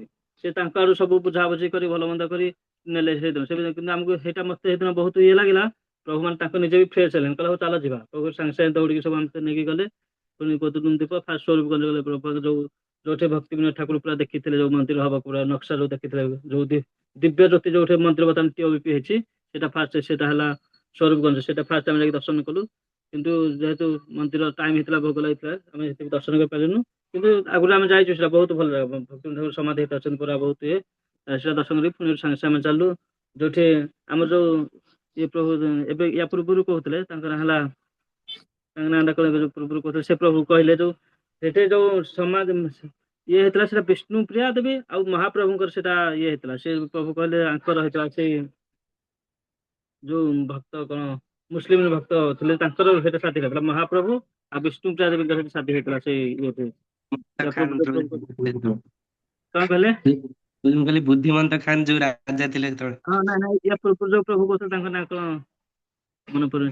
ୟା ପୂର୍ବରୁ ଯୋଉ ପ୍ରଭୁ ଯେ କହୁଥିଲେ, ସତ୍ୟମ ପ୍ରଭୁ। ହଁ ସତ୍ୟମ ପ୍ରଭୁ, ସେ ଭୁଲ କହିଥିଲେ। ସେଟା ସେ କହୁଥିଲେ ବୁଦ୍ଧିମନ୍ତ ଖାନ ଆଉ ଯୋଉ ବିଷ୍ଣୁ ଦେବଙ୍କର ବାହାଘର ହେଇଥିଲା, କିନ୍ତୁ ଭୁଲ ଥିଲେ। ସେଟା ହଉଛନ୍ତି ମହାପ୍ରଭୁ ଆଉ ବିଷ୍ଣୁ ପ୍ରିୟା ଦେବୀଙ୍କର ଶାଦୀ ହେଇଥିଲା। ସେ ଆଜି ବି ସେ ଜାଗା ବି ପୁରା ବହୁତ ପବିତ୍ର ଅଛି, ମାନେ ସେଟା ସତ୍ୟ ଯୁଗର ଘଟଣା। ବୁଦ୍ଧିମନ୍ତ ଖାନ ସେ ସତ୍ୟ ଯୁଗ, ସେ ବି ଜଣେ ରାଜା ଥିଲେ, ସେ କେମିତି ପାଇକି ସେଇ ଇଏରେ ଥିଲେ। ସେ ଷ୍ଟୋରିଟା ସେ ଜଣେ ମହାରାଜ ଥିଲେ, ସେ ପୁରା ବହୁତ ସୁନ୍ଦର ଭାବେ ଆମକୁ ବ୍ୟାଖ୍ୟା କରିକି ବୁଝେଇ ଦେଇଥିଲେ, କେମିତି ତା ବିଷ୍ଣୁପ୍ରିୟା ଦେବୀ ଆଉ ମହାପ୍ରଭୁଙ୍କର ସେ ବାହାଘର କରିଥିଲେ, ତାଙ୍କ ଉପରେ କେମିତି ଖୁସି ହେଇଥିଲେ। ମାନେ ସେ ଏତେ ଆଡମ୍ବରରେ କରିଥିଲେ ଯେ ମହାପ୍ରଭୁ ସଙ୍ଗେ ସେ ବୁଦ୍ଧିମନ୍ତ ଖାନଙ୍କୁ ଆଲିଙ୍ଗନ କରିଥିଲେ। ସେଇ ଇଏ ଭିତରେ ସେ ମହାରାଜ ପୁରା ବହୁତ ସୁନ୍ଦର ଆମକୁ ବ୍ୟାଖ୍ୟା, ମୁଁ ତ ବୁଝେଇ ପାରୁନି, କିନ୍ତୁ ସେ ମହାରାଜ ପୁରା ବହୁତ ସୁନ୍ଦର ଆମକୁ ବ୍ୟାଖ୍ୟା କଲେ, ସମସ୍ତେ ଆମେ ବୁଝେଇ ପାରିଥିଲୁ। ତାପରେ ସେଇଠୁ ଦର୍ଶନ କରି ଆମେ ଯୋଉ ଯୋଉ ଚୈତନ୍ୟ ମହାପ୍ରଭୁ ଆମ ଘାଟା, ଚୈତନ୍ୟ ମହାପ୍ରଭୁ ଯୋଉଠି ଆମ୍ବ ଖାଇକି ଯୋଉ ଟାକୁଆ ଯୋଉଠି ହେଇଥିଲେ, ସାଙ୍ଗେ ସାଙ୍ଗେ ସେଇ ଗଛର ମହତ୍ଵ, ସେଠି ସାଙ୍ଗେ ସାଙ୍ଗେ ମହାପ୍ରଭୁ ଯୋଉ ଭକ୍ତ ମାନଙ୍କୁ ଭୋକ ହେଇଥିଲା, ସେଠି ସାଙ୍ଗେ ସାଙ୍ଗେ ମହାପ୍ରଭୁ ଗୋଟେ ଆମ୍ବ ଟାକୁଆ ପତ୍ର ସାଙ୍ଗେ ସାଙ୍ଗେ ଗଛ ହେଲା 5 ମିନିଟରେ, ସେ ସାଙ୍ଗେ ସାଙ୍ଗେ ଫଳ ଗଛ ହେଲା, ଫୁଲ ହେଲା, ଫୁଲ ହେଇକି ପୁଣି ସାଙ୍ଗେ ସାଙ୍ଗେ ଫଳ ହେଲା। ଆଉ ସେଇ ଏତେ ସ୍ଵାଦିଷ୍ଟ ସେ ଆମ୍ବ ଯେ ମାନେ ପେଟ ଏମିତି ପୁରିବ, ତାର ଆହୁରି ଅତି ଆନନ୍ଦ, ସେ ମୁଁ ବର୍ଣ୍ଣନା ବି କରିପାରୁନି। ସେଟା ତାପରେ ହେଲା, ସେ ଜାଗା ବି ଦେଖିଲୁ, କିନ୍ତୁ ସେ ଜାଗା ଅବଶ୍ୟ ଡିଭାଇଡ ହେଇକି ବହୁତ ବିକ୍ରି ହବାର ଲାଗିଛି, କିନ୍ତୁ ସେ ସ୍ଥାନ ବି ଆଜି ବି ଅଛି ସେଠି। ସେଇଟା ବହୁତ ମାଙ୍କଡ ବି ଆମେ ସେଠି ଦେଖିବାକୁ ପାଇଲୁ। ତାପରେ ସେଠୁ ଆମେ ଗଲୁ ଅଳକାନନ୍ଦ, ଯୋଉ ଆମର ହରିହର ହରିହର ଭେଟ ଯୋଉଠି ହେଇଥିଲେ, ବିଲମ୍ବ ଆଗରୁ ସେଠି ଯାଇଥିଲେ, ତାଙ୍କର ଦେଖିଲେ ପ୍ରଭୁଙ୍କର ମନେ ପଡିଲା। ସେଟା ହେଲା ହରିହର ଭେଟ। ଏଇଟା ବହୁତ ଦେଖିବାକୁ କୋଉଠି ମିଳେନି, ସେ ପ୍ରାୟ ଜାଗା ମାଇପରେ ସେ ଗୋଟାଏ ଜାଗା ଥିବ କଣ। ହରି ଆଉ ହର ସେଠି ପୁରା ଅଧା ଅଧା ପୁରା ଦେଖିବାକୁ ସ୍ୱତନ୍ତ୍ର ମିଳୁଛି। ସେଠି ଏବେ ଦର୍ଶନ ସବୁ ପିଲା ଯାହା ହଉ ସମସ୍ତେ ଭଲ ବି କଲେ। ତାପରେ ସେଠି ଯାଇକି ପଛରୁ ପୁଣି ଦେଖିଲେ ଆମର ଅଳକାନନ୍ଦା ନଦୀ, ସେ ସେ ତାର ବି ଷ୍ଟୋରି ଅଛି। ସେ ଷ୍ଟୋରି ବିଷୟରେ ଆମେ ବି ଏମିତି ଜାଣିନୁ, ତଥାପି ଯାଇକି ଦର୍ଶନ କିନ୍ତୁ କଲେ ସେ ପ୍ରଭୁଙ୍କ ଦୟାରୁ ଅଳକାନନ୍ଦା ନଦୀ ଦର୍ଶନ କରିକି ପୁଣି ଆସିଲୁ। ତାପରେ ଆସିଲା ପରେ ପୁଣି ଆସିଲୁ ଆମେ ଯୋଉଠି ନୃସିଂହଦେବଙ୍କର ଗୋଟେ ଅଛି ମନ୍ଦିର, ସେଠି ଆମର ଅଛି ମନ୍ଦାକିନୀ ନଦୀ। ସେ ମନ୍ଦାକିନୀ ନଦୀ ଆମେ ଦର୍ଶନ କଲୁ। ସେଠି ବହୁତ ନୃସିଂହଦେବ ମନ୍ଦାକିନୀ ନଦୀ, ସେଠି ବି ଆମର ପିଲାମାନେ ସବୁ ଦେଖିଲେ, ପରିକ୍ରମା ବି ସେଠି କଲୁ। ସେଇ ଜାଗାରେ ବହୁତ ଭଲ ଲାଗିଲା ମତେ। ତାପରେ ଆସିଲା ଆଉ ପ୍ରସାଦ ଏଇଥର ବି ପ୍ରଭୁ ଯୋଉ କହୁଥିଲେ ଗୋଶାଳାର ପ୍ରସାଦ କୋଉ ବର୍ଷ ବି ଏତେ ପ୍ରସାଦ ଆମକୁ ମିଳିନଥିଲା। ଏ ବର୍ଷ ଯାହା ହଉ ଓମ୍ ପ୍ରକାଶ ପ୍ରଭୁ ଆଉ ନୂଆ ପ୍ରଭୁ ଯାଇଥିଲେ କଣ, ତାଙ୍କ ଅବଶ୍ୟ ଯାହା ସବୁ ଜାଣିଲେ ଯାହା ହଉ, କିନ୍ତୁ ପ୍ରସାଦ ଏଥର ବହୁତ ଭଲ ଆଇଟମ ବି ବହୁତ ହେଲା। ବହୁତ ପ୍ରକାର ବହୁତ ଗୁଡେ ବେସିକାଲି ବହୁତ ପ୍ରକାର ଆଇଟମ ବି କରିଥିଲେ ଆଉ ସେ ପ୍ରସାଦ ବି ବହୁତ ଭଲ ଲାଗିଲା। ଆଉ ଏମିତି ସବୁ ଯାହା ହଉ ଏ ବର୍ଷ ବୁଲାବୁଲି ବି ବହୁତ ଭଲ ଲାଗିଲା। ଏ ବର୍ଷ ସବୁ ବର୍ଷଠୁ ଏ ବର୍ଷ ଯାହା ହଉ ଟିକେ ବହୁତ ଭଲ ଲାଗିଥିଲା ଏ ବର୍ଷ ବୁଲାବୁଲି କରିବା ପାଇଁ। ଆଉ ଗୁରୁମା ସୁରେଶ ପ୍ରଭୁ ବିଲମପୁରରୁ ଆମେ ତ ଦେଖିପାରିଲୁନି, କିନ୍ତୁ ଆମେ ପଳେଇଥିଲୁ ଯୋଉ ବୁଲିବାକୁ ଜଗନ୍ନାଥପୁର ରାଜା ମନ୍ଦିର ଦେଖିବାକୁ ପଳେଇଥିଲୁ। ରାଜାପୁର ଜଗନ୍ନାଥ ମନ୍ଦିର ଦେଖିବାକୁ ପଳେଇଥିଲୁ। ତା ଭିତରେ ସୁରେଶ ପ୍ରଭୁ ବିଲମପୁର ଗୁରୁ ମହାରାଜଙ୍କୁ ପୁରା କୀର୍ତ୍ତନ କରି କରି ନେଇଛନ୍ତି ମନ୍ଦିରଠୁ ପୁରା ଗୋଶାଳା ପର୍ଯ୍ୟନ୍ତ। ଆଉ ସେ ବି ଆଜି ବି ପ୍ରାୟ ସେ ଭିଡିଓ ଆସୁଛି ଗୁରୁ ମହାରାଜ ଇଏ ପେଜରେ, ସେ ସୁରେଶ ପ୍ରଭୁଙ୍କର ବିଲମପୁର ସେ ଭିଡିଓ ବି ରହିଛି। ସେଇଟା ବି ମତେ ବହୁତ ଭଲ ଲାଗିଲା। ଯାହା ହଉ ଆମେ ତ ପଳେଇଥିଲୁ ବୁଲିବାକୁ, ଯାହା ହଉ ପ୍ରଭୁ ମାନେ ଆମର ଗୋଟେ ଭଲ ସେବାରେ ଅଛନ୍ତି, ସେଇଟା ବହୁତ ମତେ ଭଲ ଲାଗିଥିଲା। ଆଉ ଏଥର ମାୟାପୁର ଏଥର ଟିଓବିପି ସାମ୍ନାରେ ଆମର ଗୋଟେ ମନ୍ଦିର ନିତ୍ୟ ହୋମ, ଯୋଉଠି ସବୁଦିନ ଦିଓଳେ ସକାଳ ସୂର୍ଯ୍ୟୋଦୟ ସୂର୍ଯ୍ୟାସ୍ତ ପରେ ସବୁଦିନ ନିତ୍ୟ ହୋମ ହଉଛି, ମାନେ ସେ ଯୋଉଠି ମାଚିସ୍ ବି ବ୍ୟବହାର ହଉନି। ସେଇଟା ଗୋଟେ ହେଇଛି ଘର, ସେ ନିତ୍ୟ ହୋମ କହନ୍ତି ତାକୁ। ଇଷ୍ଟଦେବ ପ୍ରଭୁ ସେ ଯେ କହିଲେ ଇଷ୍ଟଦେବ ପ୍ରଭୁଙ୍କୁ ତ ଆମକୁ କିଛି ବର୍ଣ୍ଣନା ନାହିଁ, ମାନେ ଇଷ୍ଟଦେବ ପ୍ରଭୁ ଯେମିତି ଆମକୁ ଘରଠୁ ହଉ କେମିତି ରହିବା ଖାଇବା ଶୋଇବା ତାଙ୍କର ସବୁ ଚିନ୍ତା। ଆମେ ଏତେ ଥଣ୍ଡା ଲାଗିବ ବୋଲି ସେଠି ସେ ଆମ ପାଇଁ ସ୍ୱତନ୍ତ୍ର ମ୍ୟାଟ୍ ଆଣିକି ତାଙ୍କ ଭାଇଙ୍କୁ କହିକି ସେ ମ୍ୟାଟ୍ ଦେଲେ। ଆଉ ଇଷ୍ଟଦେବଙ୍କ କଥା କଣ କହିବା, ଯାହା ହଉ ସେଟା ତାଙ୍କ କୃପାରୁ ଆମେ ସେଠି ଭଲରେ ବି ରହିଲୁ। ଆମର ଶୋଇବା ସବୁ ଭଲ, ସେଇଟା ତାଙ୍କ କୃପା। ସବୁ ବର୍ଷ ଯାହା ତାଙ୍କ କୃପାରୁ ଆମର ସେଠି ଆଟଲିଷ୍ଟ ଆମକୁ ଜାଗା ଖଣ୍ଡେ ସେଠି ମିଳିପାରୁଛି, ରହିବାର ସୁଯୋଗ ବି ମିଳୁଛି। ଆଉ କିଛି ଅସୁବିଧା ବି ସେଠି ଆମର ନାହିଁ। ଅଲଗା ଜାଗାରେ ରହିଲେ ନା ଭକ୍ତ ସଂଘ ହେଇପାରିବ ନା କଣ ହେଇପାରିବ, କିନ୍ତୁ ଇଷ୍ଟଦେବଙ୍କ କୃପାରୁ ସେ ସ୍ୱତନ୍ତ୍ର ଗୋଟେ ଘର ହେଇ ଦଉଛନ୍ତି ଆମ ଭକ୍ତମାନଙ୍କ ପାଇଁ। ଆଉ ଏ ବର୍ଷ ଆହୁରି ଭଲ ଲାଗିଲା, ପଦଯାତ୍ରା ବି ଆମ ସାଙ୍ଗରେ ରହିଲେ, ସମସ୍ତେ ମିଶିକି ବି ଏଇ ବର୍ଷ ରହିଲୁ। ଏଇଟା ସବୁଠୁ ବହୁତ ବେଶ ଭଲ ଲାଗିଲା। ଏତେ 30 ଲୋକ କିନ୍ତୁ ପୁରା ଗୋଟେ ଫ୍ୟାମିଲି ଭଳିଆ ଏଇଟା ଆମେ ରହିଲୁ, କିଛି ଅସୁବିଧା କାହାର ନାହିଁ। ସବୁଠୁ ଭଲ ଆମ ଭକ୍ତ ମାନେ ବି ସମସ୍ତେ ସାଙ୍ଗେ ସାଙ୍ଗେ ଉଠିକି ଯିବେ, ସ୍ନାନ କରିବେ, ସାଙ୍ଗେ ସାଙ୍ଗେ ରେଡି ହେବେ, ସାଙ୍ଗେ ସାଙ୍ଗେ ମଙ୍ଗଳ ଆଳତି। ଏ ବର୍ଷ ସମସ୍ତେ ମଙ୍ଗଳ ଆଳତି କେହି ମତେ ଲାଗୁଛି ଏ ବର୍ଷ ଏଇଥର କେହି ମିସ୍ ହିଁ କରିନାହାନ୍ତି, କାରଣ ସବୁଦିନ ସମସ୍ତେ ଯାଇକି ମଙ୍ଗଳ ଆଳତି ଆଟେଣ୍ଡ କରିଛନ୍ତି।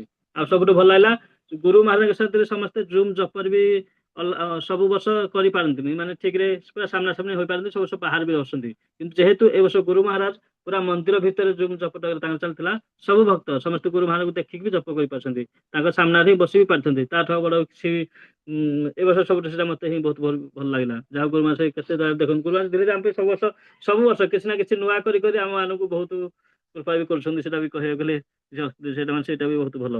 ଆଉ ସେ ଯୋଉ ନିତ୍ୟ ହୋମ କଥା କହୁଛି, ସେଇଟା ଆମର ନିତ୍ୟ ହୋମ ସେ ଯୋଉ ଅଛି ଟେମ୍ପଲ ଟିଓବିପି ସାମ୍ନାରେ, ସେଠି ମାନେ ପ୍ରତ୍ୟେକ ଦିନ 2 ଟାଇମ ହୋମ ହଉଛି। ମାନେ ସେଠି ଗୋଟେ କାଠ ଅଛି, ଅରଣ୍ୟ କାଠ ନା କଣ, ମାନେ ସେ କାଠକୁ କାଠ ଘଷିକି ମାନେ ନିଆଁ କରେ, ଯେମିତି ମାଚିସ୍ ଲଗେଇକି ଆମର ହୋମ କରାହଉଛି ସେମିତି ନୁହେଁ, ସେ ପୁରା ସେ କାଠକୁ କାଠ ଘଷିକି ସବୁଦିନ ପୁରା ଯେମିତି ବେଦିକ କଲଚର ଆମ ସେଇ ଟାଇପର ପୁରା କରୁଛନ୍ତି। ଯେମିତି ଆର ବର୍ଷ ଆମେ ଯାଇଥିଲୁ ବୁଲିବାକୁ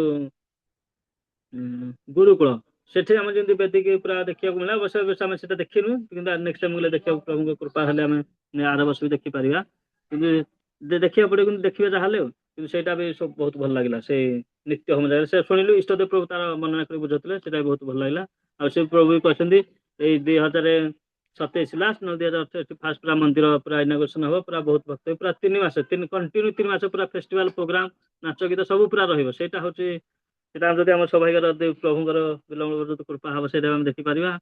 ଆଉ ତାର କଣ ଆଉ କାଳନ୍ଦୀ ପ୍ରଭୁ ତ ଆମର ସବୁଥରେ ପୁରା, ସେ ତ ଏଠି ଯେମିତି ଆମକୁ ପୁରା ପାଇ ପୋଷିକି ରଖିଛନ୍ତି ଖୁଆ ପିଇବା ଦେଇକି।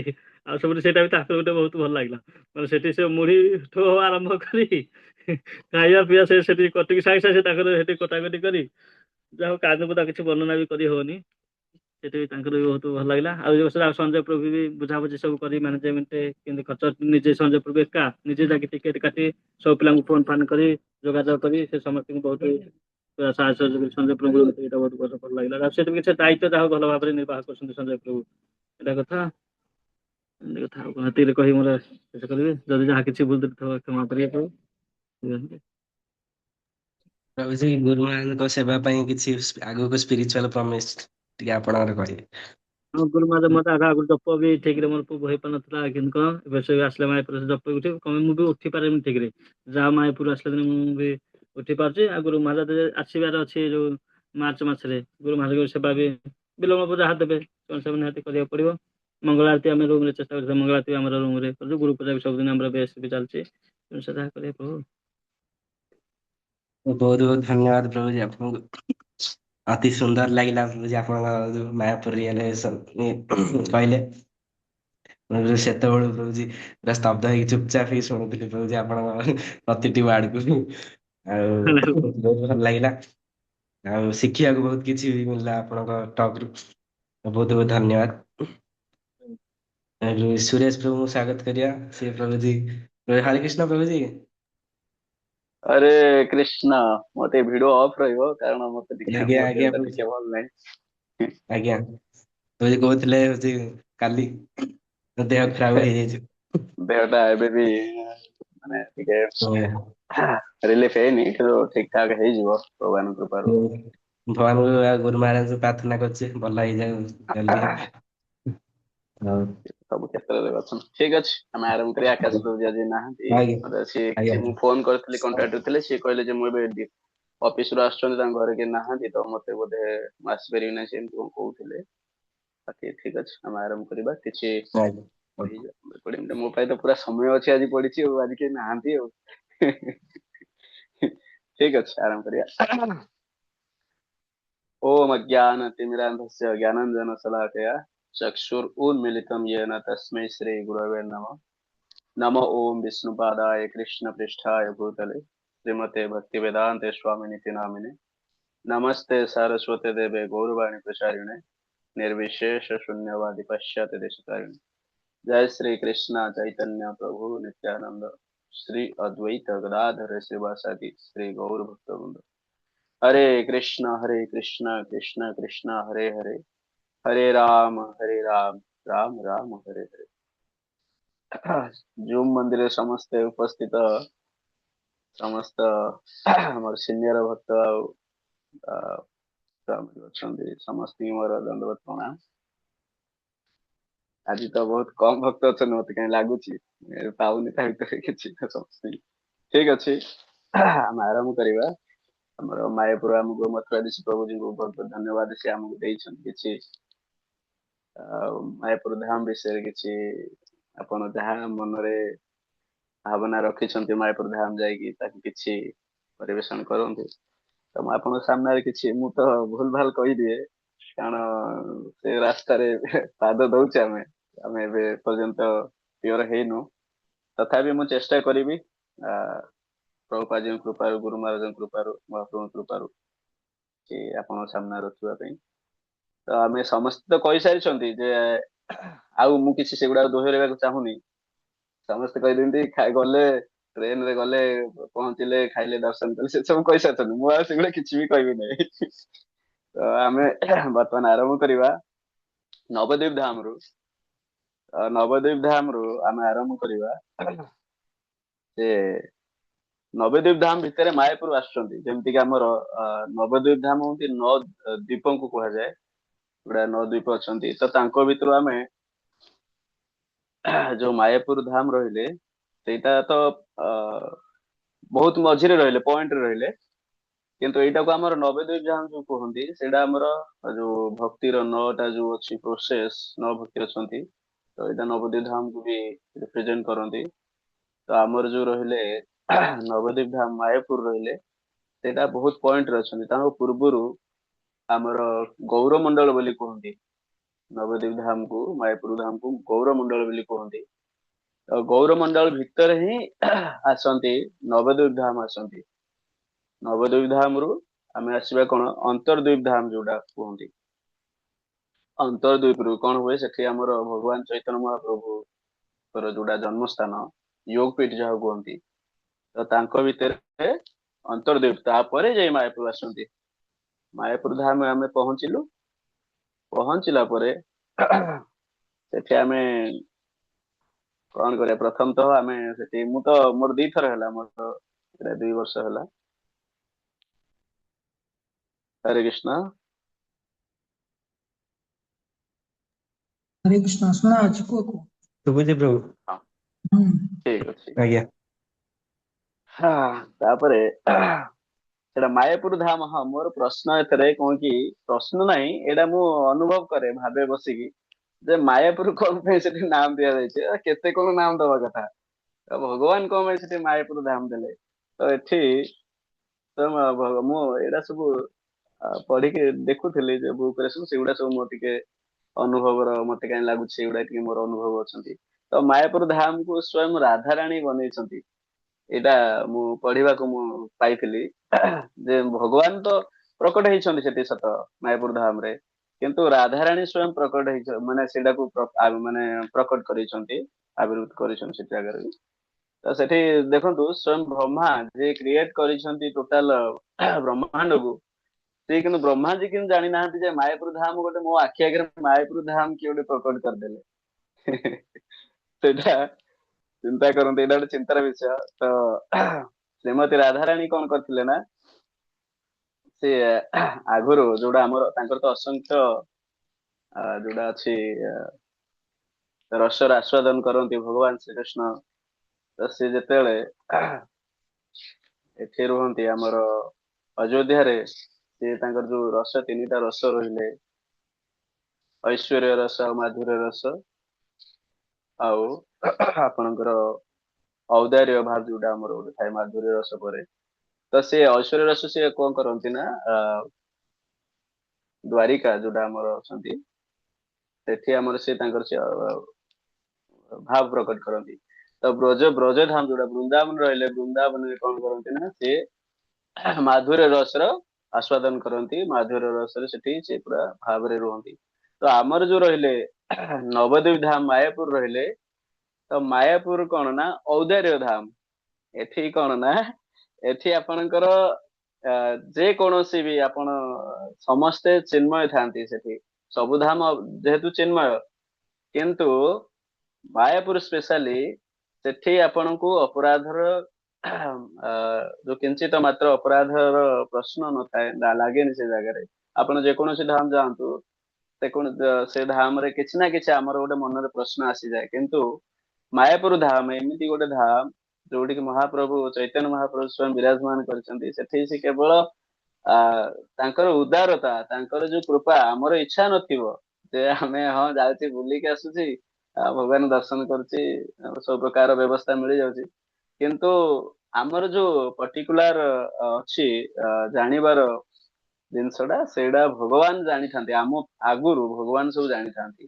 ତ ସେ ଆମକୁ ଦେଇ ଦିଅନ୍ତି, ମାନେ ଆଗତୁରିଆ ଦେଇ ଦିଅନ୍ତି, ଆମେ ମାଗିବା କଣ ସେ ଆମକୁ ଦେଇ ଦିଅନ୍ତି।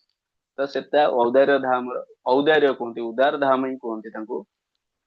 ତ ଆମେ ସେଠି ପହଞ୍ଚିବା ପରେ ପ୍ରଥମେ ତ ଆମେ ହଁ ଏଠି ଆମର ରାଧାରାଣୀ କଣ କରୁଥିଲେ ନା, ରାଧାରାଣୀ ଅ କେବଳ ଏଇଟା ପ୍ରକଟ କରିଛନ୍ତି ଯେ ଭଗବାନ କଣ କଲେ ନା, ଯେତେବେଳେ ବ୍ରଜଧାମରେ ରୁହନ୍ତି, ସେ ଭଗବାନ କୃଷ୍ଣ କିଛି ସେବା, ମାନେ କାହାର ସେବା ପାଇବା ପାଇଁ ସେ କଣ କରନ୍ତି ନା, ସେ ଯାଆନ୍ତି ରିଆଡ ସିଆଡେ। ତ ଭଗବାନ ରାଧାରାଣୀଙ୍କୁ ସେବା ମିଳିପାରେ ନାହିଁ। ତ ରାଧାରାଣୀ ଭାବିଲେ ମୁଁ କଣ କରିବି, ମୁଁ ଏମିତି କିଛି ଧାମ ବନେଇବି ଯୋଉ ଧାମରେ କେବଳ ମୁଁ ଆଉ ଭଗବାନ ରହିବେ। ତ ସେମିତି ଧାମ ସେ ପ୍ରକଟ କଲେ। ତା ଭିତରେ ଭଗବାନ ସେ ରାଧାରାଣୀ କଣ କଲେ ନା, ସେଠି ପ୍ରତ୍ୟେକ ଯୋଉ ତାଙ୍କର ଥାନ୍ତି ଗୋପୀ ସଖୀ ମାନେ ଥାନ୍ତି, ସେ ସଖୀ ମାନଙ୍କୁ ଦେଖିବେ ଆପଣ, ଗୋଲୋକ ବୈକୁଣ୍ଠରେ ଶ୍ରୀକୃଷ୍ଣ ଭଗବାନଙ୍କୁ ତାଙ୍କ ସେବା ଲାଗି ଶ୍ରୀମତୀ ରାଧାରାଣୀଙ୍କ ପାଇଁ, ମାନେ ଶ୍ରୀମତୀ ରାଧାରାଣୀଙ୍କୁ ସାହାଯ୍ୟ କରନ୍ତି। ମୁଁ ଶୁଣିଥିଲି ଶାସ୍ତ୍ରରେ, ମାନେ ଯୋଉଟା ମୁଁ ଏବେ ମଝିରେ ଟିକେ ପଢୁଥିଲି, ତ ତାଙ୍କୁ 63 crores ସଖୀ ଗୋପୀ ଯୋଉମାନେ ଅଛନ୍ତି ତାଙ୍କୁ ମଦତ କରନ୍ତି ଭଗବାନ କୃଷ୍ଣଙ୍କୁ ସେବା ଲାଗି। ଚିନ୍ତା କରନ୍ତୁ, ମାନେ ଭଗବାନଙ୍କୁ, ମାନେ ଆମର ଏଠି ଅଛନ୍ତି 145 crore ଅଛନ୍ତି ଆମର ଇଣ୍ଡିଆ ଭିତରେ, କିନ୍ତୁ ଚିନ୍ତା କରନ୍ତୁ ଖାଲି ଗୋଲୋକ ବୈକୁଣ୍ଠରେ 63 crores ରାଧାରାଣୀଙ୍କ ସାହାଯ୍ୟ କରୁଛନ୍ତି ଭଗବାନ ଶ୍ରୀକୃଷ୍ଣଙ୍କୁ ସେବା କରିବା। ତ ଏଇ ସବୁ ଜିନିଷ ମୁଁ ବସିକି ଭାବେ ଯେ ଏତେ ମାନେ ଆ କୃପା ପାଇଁ, ଏତେ ମାନେ ଏତେ ସେବା ପାଇଁ ଏତେ ବ୍ୟାକୁଳ ଅଛନ୍ତି ସ୍ୱୟଂ ରାଧାରାଣୀ। ତ ଆମେ ମାନେ ତ ବୋଧେ ଯିବା, ଆମେ କି ସେବା କରିବା ଭଗବାନଙ୍କର, ଆମକୁ ତ ଭୌତିକ ସମାଜ ମାଡି ବସିଛି। କେବଳ କେବଳ ଏଇ ବିଷୟ ବସ୍ତୁ ଭିତରେ ପଡିକି ଆମେ ରହିଯାଉଛୁ। ତାପରେ ମୁଁ ସେଇଟା ଭାବିକି କହିଲି ଠିକ ଅଛି ଭଗବାନଙ୍କୁ ବି ଦର୍ଶନ କରିବା। ମୋର ଦି ଥର ହେଇଗଲା। ତାପରେ ମୁଁ ଯେତେବେଳେ ଭଗବାନଙ୍କୁ ମଙ୍ଗଳା ଆରତିରେ ବି ଦର୍ଶନ କରିଛି, ବହୁତ ସେ ବିରଳ ଦୃଶ୍ୟ ସେଗୁଡା। କାରଣ ଭଗବାନ ଆମକୁ କେବଳ ଦେଖୁନାହାନ୍ତି, ଆମକୁ ଅଲରେଡି ଡାକୁଛନ୍ତି ଯେ ଆସ କୃପା ନିଅ, କେବଳ କୃପା ନିଅ। ଆଉ ଏଠି କିଛି ଆପଣଙ୍କର ଅଲଗା କିଛି ନାହିଁ। ହଁ, ମାୟାପୁର ଧାମରେ ଅପରାଧ ହିଁ ଲାଗେନି। କଣ ପାଇଁ ନା ଭଗବାନ ସେଠି ରାଧାରାଣୀ ଯେହେତୁ ବନେଇଛନ୍ତି ସେ ଧାମକୁ, ସେଠି ମାୟାରୁ ମୁକ୍ତ ଥାଏ। ମାୟା ମୁକ୍ତ ଧାମ ସେଇଟା। ତ ଆପଣ ମାନେ ଗେସ୍ କରିପାରୁଥିବେ ମାୟାପୁର ଧାମ ଆପଣଙ୍କର ଦେଖିବେ ଟିଓଭିପି ଚନ୍ଦ୍ରୋଦୟ ମନ୍ଦିର ଯୋଉଟା, ଦେଖନ୍ତୁ କେତେ ବିଶାଳ। ତ ଯେମିତି ବିଶାଳ ଧାମ, ଯେମିତି ବିଶାଳ ତା ଧାମର ନାମ ଟା ଯେତେ ବଡ, ତାଙ୍କର ମନ୍ଦିର ବି ସେତେ ବଡ। ଆଉ ବିଗ୍ରହଙ୍କର ସାଇଜ ବି ଆପଣ ମାନେ ଦେଖୁଥିବେ, ଆପଣ ସମସ୍ତେ କହିସାରିଥିବେ ବିଶାଳ ବିଗ୍ରହ। ବିଗ୍ରହଙ୍କର କିଛି ସେମିତି କଳନା ଆମେ କରିପାରିବାନି। ସେଥିପାଇଁ ଜଗତକୁ ଉଦ୍ଧାର କରିବା ପାଇଁ ଭଗବାନ ଏତେ ବିଶାଳ ରୂପ ନେଇଛନ୍ତି, ଆମେ ବଦ୍ଧଜୀବ ଜାଣିପାରୁନାହିଁ। ତ ତା ଭିତରେ ଦର୍ଶନ କରିସାରିଲୁ। ଦର୍ଶନ କରିସାରିଲା ପରେ ଆମେ ଜୁମ ରେ ବି ଆମେ ମତେ ଲାଗୁଛି ଭଗବାନ ଗୁରୁ ମହାରାଜଙ୍କ ପାଖରେ ଆମେ ଜପ ଟପ କରି ପୁରା ଫ୍ରଣ୍ଟ ରେ ବି ରହିକି ଆମେ ଜପ କରିଥିଲୁ।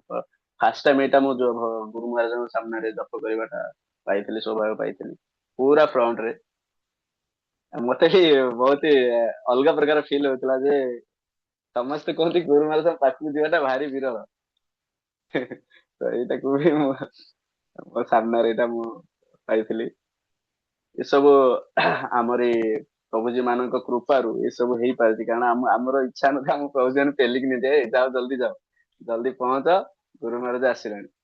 ଆଉ ଗୁରୁ ମହାରାଜଙ୍କର ଭଲ ଜିନିଷ ମତେ ଗୋଟେ ଲାଗେ ଯେ ଯେତେବେଳେ ଆରତି କରନ୍ତି ସେ ବହୁତ ଚିନ୍ମୟ, ମତଲବ ସେ ଯୋଉ ଦୃଶ୍ୟ ଟା ବହୁତ ବିରଳ।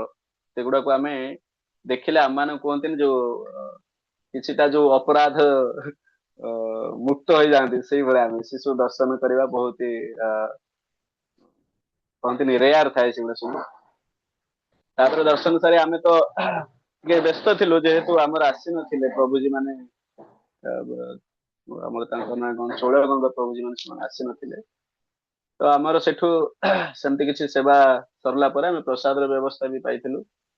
ପ୍ରସାଦ ସରିବା ପରେ ଆମେ ଗଲୁ ଗୌର ଗୋବିନ୍ଦ ସ୍ୱାଇଁ ମହାରାଜ ସେଠି ଆମର ସମାଧି ପୀଠ ଥିଲେ, ସେଠି ଦର୍ଶନ କଲୁ। କିଛି ସମୟ ବସିଲୁ ତମର କୃଷ୍ଣ ସ୍ୱାଇଁ ମହାରାଜ ଦର୍ଶନ କରି ଆମର ଦେଖିବୁ ଗୌର ଗୋବିନ୍ଦ ସ୍ୱାଇଁ ମହାରାଜଙ୍କର ଉପରେ, ସମାଧିଙ୍କ ଉପରେ ଟେନ୍ ବି ଟଣା ହେଇଥିବେ, ଆପଣ ମାନେ ଅନୁଭବ କରିପାରୁଥିବେ। ଟେଣ୍ଟ ଟଣା ହେଇଥିଲେ। ମୁଁ ସେଇଟା ଭାବେ ବସିକି ଟେଣ୍ଟ କଣ ପାଇଁ ଟଣା ହେଇଛି କାହାକୁ ପଚାରି ପାରିନଥିଲି। ଭାବେ ବସିକି ଯେ ଆମର ଗୌର ଗୋବିନ୍ଦ ସ୍ୱାଇଁ ମହାରାଜଙ୍କର ଗୋଟେ ଡିଜାଫରେନ୍ସ ଡେ ଥିଲା, ତ ସେଥିପାଇଁ ମତେ କାହିଁ ଲାଗିଲା ତା ଭିତରେ। କିନ୍ତୁ ଏତେ ଦିନ ହେଇଗଲାଣି ତ ମୁଁ କିଛି କାହାକୁ ପଚାରି ପାରିଲିନି। ତାପରେ ସେଠୁ ଟିକେ ବସିକି ଆମେ ଟିକେ ଜପ ତ କରିନଥିଲୁ, 2-4 ମିନିଟ ବସିଥିଲୁ। ତାପରେ ଆମେ ଯାଇଥିଲୁ ପରମ ପୂଜ୍ୟ ଭକ୍ତିଚର ସ୍ୱାଇଁ ମହାରାଜଙ୍କ ସମାଧି ପୀଠ, ସେଠି ଯାଇଥିଲୁ। ସେଠି ବି ଆମେ ବସିକି ଆମେ ଜୟପ୍ରକାଶ ପ୍ରଭୁଜୀ ଆଉ ମୁଁ ଜପ କରିଥିଲୁ ବସିକି, ପୁରା ଏକ ମନସ୍ଥ ହେଇକି ବସିଥିଲୁ ଚୁପଚାପ।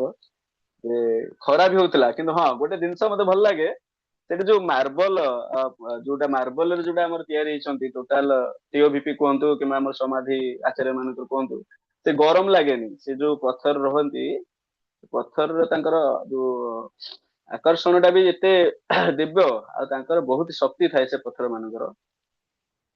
ପଥର ତ ମତେ ଲାଗୁଛି ମୁଁ ମୂର୍ଖ କହିପାରୁନି, ପଥର କୁହନ୍ତିନି ତାଙ୍କୁ କଣ ଗୋଟେ କୁହନ୍ତି।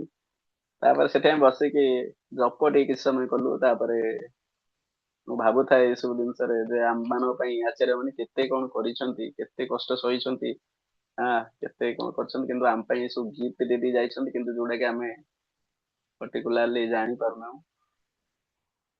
ଜପ କରିବା ଭିତରେ ତାଙ୍କର ପ୍ରଭୁଜୀ ମାନେ ଆସିଲେ, ଆସିକି ଯୋଉଟା ଆମର ମଧ୍ୟାହ୍ନ ଭୋଜନ ଥାଏ ବୋଧେ, ମଧ୍ୟାହ୍ନ ଭୋଜନ ଆଣିକି ଆସିଥିଲେ। ତ ଆରତି ସେ ସମୟରେ ବି ଆମେ ଆଟେଣ୍ଡ କରିଛୁ। ଦେଖନ୍ତୁ ମାୟାପୁର ଧାମରେ ଆରତି ରେ ସାମିଲ ହେବା ଭାରି ବିରଳ।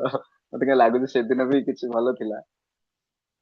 ଜୟପ୍ରକାଶ ପ୍ରଭୁଜୀ ମୁଁ ଆମେ କରତାଳ ତ ନାହିଁ ବୋଧେ, ସେଇ ଟାଇପ ର ଥିଲା। ସମସ୍ତେ ମାତାଜୀ ମାନେ ଆସିଥିଲେ, ଆମେ କରତାଳ ଯୋଗଦାନ, ମାନେ ଆରତିରେ ଯୋଗଦାନ ଦେଇଥିଲୁ। ତାପରେ ଆମକୁ ପ୍ରସାଦ ବି ଦେଇଥିଲେ, 5-10 ମିନିଟ ପରେ ପ୍ରସାଦ ଦେଇଥିଲେ। ତାପରେ ସେଠୁ ଆସି ଆମେ ବସିଲୁ, ଆମର ଗୋଟେ ହଲ୍ ଥିଲେ, ହଲ୍ ରେ ପ୍ରଭୁଜୀ ଗୋଟେ ଆମର ମହାରାଜ କି ପ୍ରଭୁଜୀ କଥା କଥା ଚାଲିଥିଲା, ସେଠି ଆମେ ବହୁତ ସମୟ ବସିଲୁ। ମୁଁ ଅନୁଭବ କରେ ଯେ ସବୁ ଭକ୍ତ ମାନେ ଫ୍ୟାମିଲି ଯୋଉମାନେ ସବୁ ଆସିଥିଲେ, ଆମେ ତ ସମସ୍ତେ ପଢିଲେ, ଆମର ବାଧା ଲାଗିଲା ସବୁ ପଢିଛନ୍ତି ପଛପଟେ, କିନ୍ତୁ ଆମେ ସବୁ ବସିକି ଭାବୁଥିଲୁ ଯେ ମହାରାଜଙ୍କ କଥା ଶୁଣିବା ପାଇଁ ବି ଏବେ ବି ଯୋଉ ଆସିଥିଲେ ଭକ୍ତ ମାନେ ବହୁତ ଆଗ୍ରହୀ ଥିଲେ। ସେ ବହୁତ ଗୁଡାଏ ଭାଗବତ ବିଷୟରେ ବି କହୁଥିଲେ, ସେଇଟା ମୁଁ ମୋର ମନେ ପଡୁନି। ତାପରେ ଧୀରେ ଧୀରେ କୀର୍ତ୍ତନ ଦେଖିବେ ଆପଣ, ଯେମିତି ମୁଁ କହୁଥିଲି ପୂର୍ବରୁ ମାୟାପୁର ଧାମ ଯେମିତି ବଡ, ବିଗ୍ରହ ଯେମିତି ବଡ, ସେମିତି କୀର୍ତ୍ତନ ସଂକୀର୍ତ୍ତନ ବି ବହୁତ ବଡ। ସେଠି କୀର୍ତ୍ତନ ମାନେ ମାନେ ମାୟାପୁର ହଉଛି ୱାର୍ଲଡ ର ସବୁଠାରୁ ବଡ କୀର୍ତ୍ତନ ସ୍ଥଳୀ। ତ ସେଇଟାକୁ ବି ମୁଁ ଅନୁଭବ କରେ, ଠିକ ଇଭିନିଂ ଟାଇମ ହେଲେ ମୁଁ ଅନୁଭବ କରେ। ତା ପୂର୍ବରୁ ତ ମୁଁ ବୁଲିବାକୁ ପଳାଏ ମାନେ ଭକ୍ତମାନଙ୍କ ସାଥିରେ। ତ ସେଠି କୀର୍ତ୍ତନରେ ବି ବହୁତ ହି ଆସ୍ୱାଦନ କଲୁ। କୀର୍ତ୍ତନ ନାଚିବା ପାଇଁ ଏ ବର୍ଷ ମତେ ସମୟ ମିଳିଲା, ମୁଁ ତ ନାଚେନି, ମତେ ଟିକେ ଲାଜ ଲାଗେ। ମୁଁ କେବଳ ତାଳି ବାଡେ। ତ ତା ଭିତରେ ମତେ ସଞ୍ଜୟ ପ୍ରଭୁଜୀ କହିଲେ, ଆସନ୍ତୁ ଏଠି ଏ ମୌକା ଆଉ କେବେ ଆପଣଙ୍କୁ ମିଳିବ ନାହିଁ, ଆପଣ ପୁଣି ଗୋଟେ ବର୍ଷ ଘୁଞ୍ଚିଯିବେ। କୀର୍ତ୍ତନ ବି କୀର୍ତ୍ତନ ବି କଲୁ। ବହୁ ଗୁରୁ ମହାରାଜ ଯାହା ମୁଁ ଭାବିକି ଯାଇଥିଲି ଭୁବନେଶ୍ୱରରୁ, ଯେ ଗୁରୁ ମହାରାଜଙ୍କ ଏଇ ଟାଇପ ର ଏଇ ଟ୍ୟୁନିଂ ରେ କୀର୍ତ୍ତନ ଟା ହବ, କିନ୍ତୁ 90% ସେଇ ସବୁ ଟାଇପ ର କରିଛନ୍ତି ଗୁରୁ ମହାରାଜ। ତାଙ୍କୁ ବହୁ କୋଟି କୋଟି ପ୍ରଣାମ ଗୁରୁ ମହାରାଜ ଚରଣ କମଳରେ। ଆଉ ସେଠୁ ଆସିଲୁ, ଆସିଲା ପରେ ଭଗବାନଙ୍କୁ ତ ଦର୍ଶନ କଲୁ। ମୁଁ ରାସ୍ତାରେ ବସିକି ଆସେ, ଯେତେବେଳେ ଭାବେ 9:30 ବେଳେ 9:30 ବେଳେ, ସେ ଗୋଟେ ଦିନ ତ ପଳେଇଲା, ଭଗବାନଙ୍କୁ ଆମେ କେମିତି କେମିତି ଦର୍ଶନ କଲୁ, ଯେ କଣ ଆଉ ଅନୁଭବ କଲୁ ମୁଁ ତ ଜାଣିପାରୁନି। ଏହା ଭାବିଲି, ମୁଁ ସବୁବେଳେ ଭାବେ ଆସେ। ତାପରେ ଶୋଇଲେ, ମଙ୍ଗଳ ଆଳତୀରେ ଆଟେଣ୍ଡ କରୁ, ଗୁରୁ ମହାରାଜଙ୍କୁ ଭଗବାନ ଚୈତନ୍ୟ ମହାପ୍ରଭୁଙ୍କୁ ପଞ୍ଚତତ୍ତ୍ୱଙ୍କୁ ଦର୍ଶନ କରୁ। ତାପରେ ରାଧା ମାଧବ ଅଷ୍ଟସଖୀ ବୃନ୍ଦକୁ ବି ଦର୍ଶନ କରୁ, ଗୁରୁ ପ୍ରଭୁପାଦଜୀଙ୍କୁ ବି ଦର୍ଶନ କରୁ। ତାପରେ ଆମେ ଆସୁ ଗୁରୁ ମହାରାଜଙ୍କର ଜପ ଆଟେଣ୍ଡ ବି କରୁ, ଯେମିତି ପୂର୍ବ ଭଳିକା ଥିଲା ସେଇ ଟାଇପ ର କରୁ।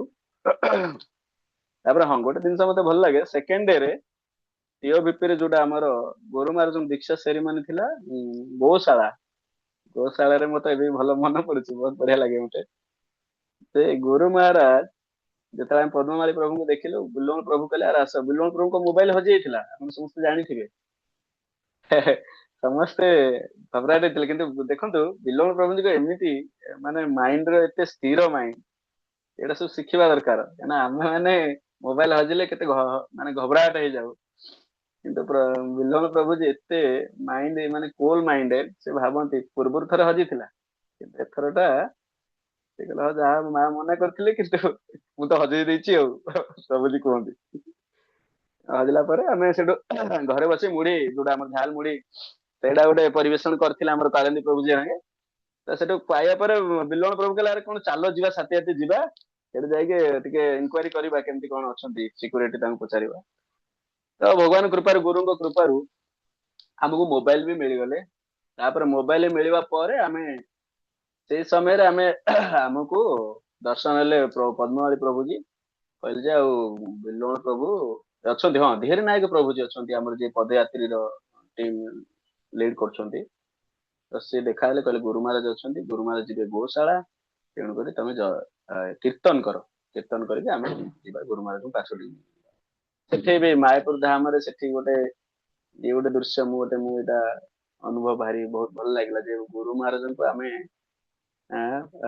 ପାଛୋଟିକି ନେଇକି ଯାଉଛୁ। ୟାଠୁ ଆଉ ବଡ ସୌଭାଗ୍ୟ ଜିନିଷ କିଛି ହେଇପାରେନି। ଯେହେତୁ ଆମେ କେବଳ ସଞ୍ଜୟ ପ୍ରଭୁ, ମୁଁ ବିଲ୍ୱଙ୍ଗ ପ୍ରଭୁ ଥିଲୁ, 3 ଜଣ ହିଁ ଥିଲେ। ବାକି ସମସ୍ତେ ପଳେଇଥିଲେ ଆମର ରାଜାପୁର ଏସବୁ ଦିବ୍ୟସ୍ଥଳ ଦର୍ଶନ କରିବା ପାଇଁ। ଆମେ ସେଠୁ ପହଞ୍ଚିଲୁ, କୀର୍ତ୍ତନ ବି ଭଲ ଗୁରୁ ମହାରାଜଙ୍କ କୃପାରୁ କୀର୍ତ୍ତନ କଲୁ। ଗୁରୁ ମହାରାଜ ସେ ଯୋଉ ଆମର ଅଛନ୍ତି ଶଗଡ ବେଲଗାଡି ଭିତରେ ବସିକି ନିଜେ ସେଠୁ ଯୋଉ ରସି ବୃକ୍ଷ ବେଲ ଯୋଉ ବଳଦଙ୍କର ରସିକୁ ଧରିକି ନେଇକି ଗଲୁ। ସେଠୁ ଆମେ ସମସ୍ତେ ଗୁରୁ ମହାରାଜ ଗଲେ, ଆମେ ଆଗରେ ସମସ୍ତେ ଗଲୁ। ଗୋଶାଳାରେ ପହଞ୍ଚିଲା ପରେ ଏତେ ଭିଡ, ମାନେ ବହୁତ କମ ଥିଲେ ଭକ୍ତ। ଯେତେବେଳେ ଜାଣିଲେ ଯେ ଗୁରୁ ମହାରାଜ ଯାଉଛନ୍ତି ଗୋଶାଳା, ତ ସଡନ କୋଉଠି ଥିଲେ ସମସ୍ତେ ପଳେଇ ଆସିଲେ। ଗୁରୁ ମହାରାଜଙ୍କୁ ନେଇକି ଆମେ ସମସ୍ତେ ଗୋଶାଳାରେ ପହଞ୍ଚିଲୁ। ବହୁତ ଗୋଟେ ଆଡମ୍ବରରେ ଗୋଟେ ହେଇଥିଲା, କୀର୍ତ୍ତନ ହେଇଗଲେ। ଆଉ ସେଠି ପହଞ୍ଚିଲା ପରେ ଗୋମାତାଙ୍କର ଯୋଉଟା ଆମର ପୂଜା କରାଯାଏ, ଯୋଉ ରୀତି ରିବାଜ ଯାହା ଅଛି, ସେଇ ଟାଇପ ର ପୂଜା ବି କରିଛନ୍ତି ଗୁରୁ ମହାରାଜ। ସେଠି ସେଠି ବି କୀର୍ତ୍ତନ ବହୁତ ବଢିଆ ହେଲା, ପ୍ରସାଦ ବି ମିଳେ। ପ୍ରସାଦ ମତେ କାଁ ଲାଗୁଛି ମିଳିଛି କି ନା ମୁଁ କହିପାରିବିନି। ଆଉ ସେଠୁ ଆମେ ଗୋଶାଳା ଭିତରକୁ ଆମେ ପଳେଇଲୁ, ଯୋଉଠି ଆମର ହୋମ ଯଜ୍ଞ, ଆମର ଯୋଉଠି ଇନିସିଏସନ ସେରେମନିର ବ୍ୟବସ୍ଥା ହେଇଥିଲା। କିନ୍ତୁ ଆମକୁ ଏଇ ସବୁ ସୌଭାଗ୍ୟ ପ୍ରାପ୍ତ ହେଲା ବିଲ୍ୱମୂଳ ପ୍ରଭୁଜୀଙ୍କ ସକାଶୁ। କାହିଁକିନା ବିଲ୍ୱମୂଳ ପ୍ରଭୁଜୀ କଣ ମୁଁ କହିବି, ବହୁତ କେବଳ ମଥୁରାଧୀଶ ପ୍ରଭୁଜୀ ତ ନଥିଲେ, ସେ ସବୁ ଆମର ସମସ୍ତ ଭକ୍ତଙ୍କୁ ନେଇକି ପଳେଇଥିଲେ ସେପଟକୁ ଦର୍ଶନ କରିବା ଲାଗି ଦିବସ୍ଥଳ। ବାକି ଏଠି ଆମେ କଣ କଲୁ ନା, ଗୁରୁମାର ଯୋଉ ପାଖାପାଖି ଆମେ ଏଇଠି ବସି ପଡିଲୁ। ବିଲ୍ୱମୂଳ ପ୍ରଭୁ କହିଲେ ଏଇଠି ବସି ପଡ, ଆମେ ଏଇଠି ହିଁ ଦେଖିବା। ସେଠି ଇନିସିଏସନ ସେରିମନି ବି ଆରମ୍ଭ ହେଲା। ଗୁରୁ ମହାରାଜ ବହୁତ ବହୁତ ବଢିଆ କଥା ବି ସେଠି ପରିବେଷଣ କରୁଥିଲେ। ମୁଁ ସେଗୁଡା ନୋଟ କରିପାରିଲିନି, ଯେହେତୁ କେବଳ ସେ ହୋ ହାଲା ଭିତରେ ସମସ୍ତେ ଭିଡ ଥିଲା ତ ମୁଁ କିଛି ନୋଟ କରିପାରିଲିନି। ଗୋଟେ ଜିନିଷ, ଭଲ ଜିନିଷ କହୁଥିଲେ ଯେ ଏ ଯୋଉ ନାମ ହଟ୍ଟ ଯୋଉଟା ଅଛି, ନାମ ହଟ୍ଟ କଣ କେବଳ ଭଗବାନ ତ ଯୋଉ ନିତ୍ୟାନନ୍ଦ ଭଗବାନ ସେ ନାମ ହାଟ ଗୋଟେ ଖୋଲିଛନ୍ତି, ଯୋଉଟା କି କେବଳ ନାମ ଦେବେ, କେବଳ ନିଅ, କେବଳ ଆଉ ଏଠି ଅଲଗା କିଛି ଆପଣଙ୍କ ନାହିଁ। ନାମ ହାଟ ଭିତରେ ଆମେ ଯେହେତୁ ଆମେ ଗୋଟେ ହାଟ ଭିତରକୁ ଯିବା, ଟଙ୍କା ପଇସା ନେଇକି ଗଲେ ହିଁ ଆମେ କିଛି କିଣି ପାରିବା। କିନ୍ତୁ ନିତ୍ୟାନନ୍ଦ ଭଗବାନ ସେଠୁ ନାମ ହାଟ କରିଛନ୍ତି ଫ୍ରିରେ ନାମ ଦେବା ପାଇଁ। ଏଠି ଆମକୁ ଟଙ୍କା ପଇସା ଦେବାକୁ ପଡିବନି, କେବଳ ଆମକୁ ଯାଇକି ନାମ ହାଟରୁ ନାମ ଆଣିବା, ଆଉ ନାମକୁ ଆମ ଜୀବନରେ କେମିତି ଧାରଣ କରିବା, ସେଇଟା ନିତ୍ୟାନନ୍ଦ ଭଗବାନ ସେଠି ନାମ ହାଟର ବିଷୟରେ କିଛି କହିଲେ ଗୁରୁ ମହାରାଜ। ତାପରେ ବହୁତ କିଛି ବି କହିଲେ ସେଠି। ଇଷ୍ଟଦେବ ପ୍ରଭୁଜୀ ବି କହିଲେ ଯେ ଆମର ଯଜ୍ଞ ସରିଲା ପରେ, ଇନିସିଏସନ ସରିଲା ପରେ ଆପଣଙ୍କୁ ଯୋଉମାନେ ବି ଅଛନ୍ତି, ଯୋଉ ଯୋଉ ଭକ୍ତମାନେ ଆସିଛନ୍ତି, ପଦାଶ୍ରୟ ହବ। ମଥୁରାଧୀଶ ପ୍ରଭୁଜୀ ତ ପ୍ରଥମରୁ କହିଦେଇଥିଲେ ଯେ ଆପଣ ମାନେ ସମସ୍ତେ ଆସନ୍ତୁ, ଏ ବର୍ଷ ପାଦାଶ୍ରୟ ହବ। ଆଉ ଯାହା ଅସୁବିଧା ସବୁ ମୁଁ ବୁଝିବି। ଅସୁବିଧା କିଛି ନାହିଁ। ବହୁତ ବହୁତ ଧନ୍ୟବାଦ ଯେ ଆପଣ ମାନଙ୍କୁ, ଆପଣ ମାନେ ଆମେ କୋଉଠି ଥିଲେ ଆମକୁ ଆଣି କୋଉଠି ପହଞ୍ଚେଇଲେଣି। ଆଉ ତାଠୁ ଆଉ ମୁଁ ଏଇଗୁଡା ସବୁ ଭାବେ, ଯେହେତୁ ତାଙ୍କୁ ବି ଏଇ ସବୁ କହିବା ମତେ, ମୁଁ ଏତେ ଭାବୁନି ଯେ ଏଇଟା କେତେ ଭଲ ହେଇଥିବ ବୋଲି, କିନ୍ତୁ ମୁଁ ଭାବେ ଯେ କୋଉଠି ଆମେ ପହଞ୍ଚିଥିଲୁ, କୋଉଠି ଆମକୁ ପହଞ୍ଚେଇଲେଣି, ଆଉ କୁଆଡେ ନଉଛନ୍ତି, ଏ ସବୁ ଭାବେ। ତାପରେ ସେଠୁ ସରିଲା ପରେ ଆମେ ବାହାରେ ଆସିକି ଆମେ ସେବା ଭାବରେ ଆମେ ଗୋଟେ ଆସିଥିଲୁ ସେବା ପାଇଁ, ଯେ ଯୋଉ ଆମର ଗୋଶାଳାରେ ସମସ୍ତ ଭକ୍ତମାନଙ୍କୁ ଆମେ କେମିତି ଟିକେ ସେବା କରିବା। ବିଲ୍ୱମୂଳ ପ୍ରଭୁ କହିଲେ ସେବା କର ଟିକେ ଏଠି, ସେବା ମିଳିବ କି ନା ଆମେ ଜାଣିନୁ, କିନ୍ତୁ ସେବା ପାଇଁ ପ୍ରିପେୟାର ହେଇଯାଆନ୍ତୁ। ମଥୁରାଧୀଶ ପ୍ରଭୁଜୀ ବି ପହଞ୍ଚି ଯାଇଥିଲେ ସେତେବେଳକୁ। ତାପରେ ସେଠି ଆମେ ସେବା ଲାଗି କିଛି ଯୋଉ ଠେଲା ଗାଡିରେ ଆସିଥିଲେ, ପ୍ରସାଦ ଆସିଥିଲେ, ପ୍ରସାଦକୁ ତାଙ୍କୁ ଆମେ ଅନଲୋଡ କଲୁ। ଅନଲୋଡ କରିକି ୱେଟ କଲା ପରେ ଇଷ୍ଟଦେବ ପ୍ରଭୁଜୀ ଆସିଲେ, କହିଲେ କୋଉମାନେ ସବୁ ଅଛନ୍ତି ଯୋଉମାନେ ଭକ୍ତ ପାଦାଶ୍ରୟ ପାଇଁ, ସମସ୍ତେ ଆଉ ଗୋଟେ ବୃକ୍ଷ, ବଟ ବୃକ୍ଷ ଲାଗୁଛି ମତେ, ବଟ ବୃକ୍ଷ ପାଖକୁ ଗଲେ। ସମସ୍ତେ ସେଠି ପହଞ୍ଚିଲେ। ଗୁରୁ ମହାରାଜ ବି ଆସିଲେ, କହିଲେ ଆସନ୍ତୁ, ଯାହା ଯୋଉ ଯୋଉ ମାନେ ଯୋଉ ଯୋଉ ଷ୍ଟେଟ ରୁ ଆସିଛନ୍ତି, ଆ ସେଠୁ ଆପଣ ତାଙ୍କ ତାଲିକା ଦିଅନ୍ତୁ। ତାଲିକା ଦେଲେ ଆମେ ଏଇଟାକୁ ଗୁରୁ ପାଦାଶ୍ରୟ ପାଇଁ ଆମକୁ ଇଜି ହବ ନାମ କହିବା ପାଇଁ।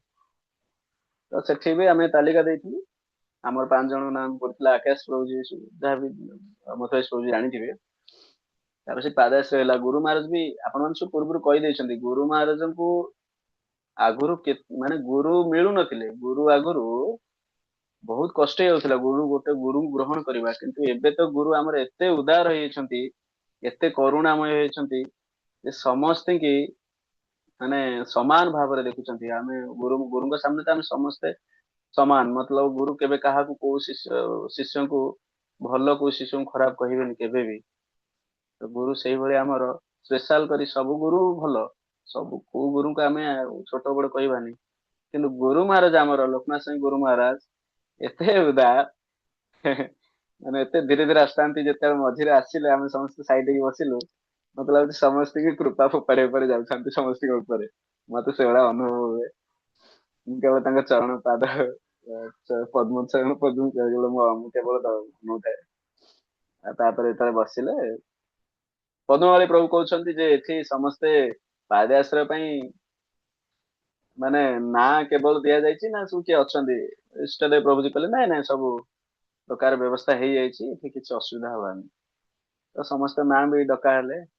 ମାନେ ମୁଁ ଭାବୁଥାଏ ନା, ଗୁରୁ ମହାରାଜ, ମୁଁ ଗୁରୁଙ୍କଠୁ ମୁଁ ପାଦଆଶ୍ରୟ ହେଇଗଲି। ମୁଁ ଭାବେ ବସିକି, ଗୁରୁ ମାନେ ଧୀରେ ଧୀରେ ସତ୍ୟ ହେଇ ହେଇ ଯାଉଛି। ଯାହା ଆମେ ସବୁ ଭାବି ଭାବି ଯାଉଛୁ, ସେ ସତ୍ୟ ହେଇଯାଉଛି। आईडीसी कोर्स ହେଇଗଲା ଆମକୁ ପ୍ରତିଦିନ ଆମର କାଉନସିଲର ଅଛନ୍ତି ସିଏ ବି ଲେକ୍ଚର ବି ଶୁଣୁଛୁ ଆମେ ସିଏ ଲେକ୍ଚର ବି ଦଉଛନ୍ତି ଭଗବାନ ବିଷୟରେ କେମିତି କଣ କରିବା କେମିତି ଗୁରୁଙ୍କ ବିଷୟରେ ଗୁରୁଙ୍କୁ କେମିତି ଜାଣିବା ଏଇ ସବୁ ଯେତେ ଲେକ୍ଚର ବି ଦଉଛନ୍ତି ଆଉ ଏଇ ସବୁ ବିଷୟରେ ବି ସତ୍ୟ ଧୀରେ ଧୀରେ ହେଇଯାଉଛି ଆମେ ସବୁ ଯଦିଓ ଆମେ ଏତେ ମନେ ରଖି ପାରୁନି କିନ୍ତୁ ପ୍ରଥମ ତ ଆମକୁ ଗୁରୁଙ୍କୁ ଜାଣିବାର ଅଛି ତ ଗୁରୁ କେତେ କଷ୍ଟ ସହି ଆଜି ଏ ଜାଗାରେ ପହଞ୍ଚିଛନ୍ତି ତ ଆମକୁ ତାଙ୍କ ବିଷୟରେ ଜାଣିବାର ଅଛି ଜାଣିକି ସେଇଟାକୁ କାର୍ଯ୍ୟରେ ଲଗେଇବାର ଅଛି ଏସବୁ ବିଷୟରେ ମୁଁ ଟିକେ ଟିକେ ସେଠି ବସିକି ଭାବୁଥିଲି ତାପରେ ପୁଷ୍ପ ଅର୍ପଣ ବି ଆମେ ସମସ୍ତେ ଇଚ୍ଛା ପ୍ରଭୁ କଲେ ପୁଷ୍ପ ଅର୍ପଣ କରନ୍ତୁ ଗୁରୁଙ୍କର ଯୋଉ ଆମର ଅଛି ନାମ ଯୋଉଟା ଆମେ ମତେ ଆଜି ପ୍ରଭୁଜୀ ଆଗରୁ ଜପ କରିବା ପୂର୍ବରୁ ଯୋଉଟା ମୁଁ କହିଥିଲେ ସେଇଟାକୁ ଆମକୁ ସେ ମୋ ଇଷ୍ଟଦେବ ପ୍ରଭୁଜୀ ବି ଶୁଣେଇଥିଲେ ଆମେ ବି ସମସ୍ତେ ଉଚ୍ଚାରଣ କରିଥିଲୁ ପୁଷ୍ପ ଅର୍ପଣ କଲୁ ଗୁରୁ ମହାରାଜଙ୍କ ଚରଣ କମଳରେ ତାପରେ ଆମେ ସମସ୍ତେ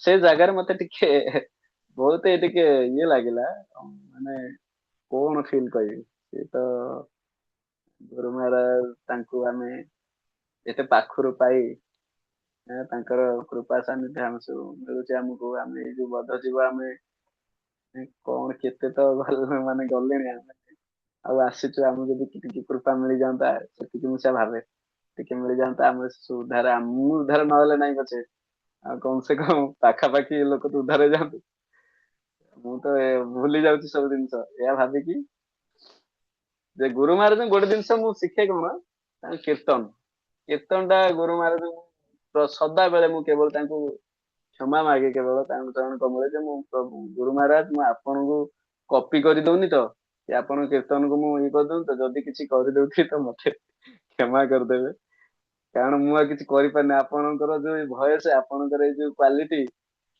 ମୁଁ ତ କପି କରୁନି କିନ୍ତୁ କଣ କରିବି ମୋର ହେଇଯାଉଛି ଏଇ ଟାଇପର ମୁଁ କ୍ଷମା ମାଗେ ତାପରେ ଧୀରେ ଧୀରେ ଆସିଲୁ ବହୁତ ସେକେଣ୍ଡ ଇୟର ବି ଆମର ଯୋଉ ଆମର ବିଲୁମ ପ୍ରଭୁ ଥିଲେ ସେ ଆମକୁ କିଛି ସ୍ଥାନ ବୁଲେଇଲେ ଦିଗ ସ୍ଥାନ ବୁଲେଇଲେ ତାପରେ ସମସ୍ତେ ବି ପୂର୍ବରୁ କହିଦେଇଛନ୍ତି ତାପରେ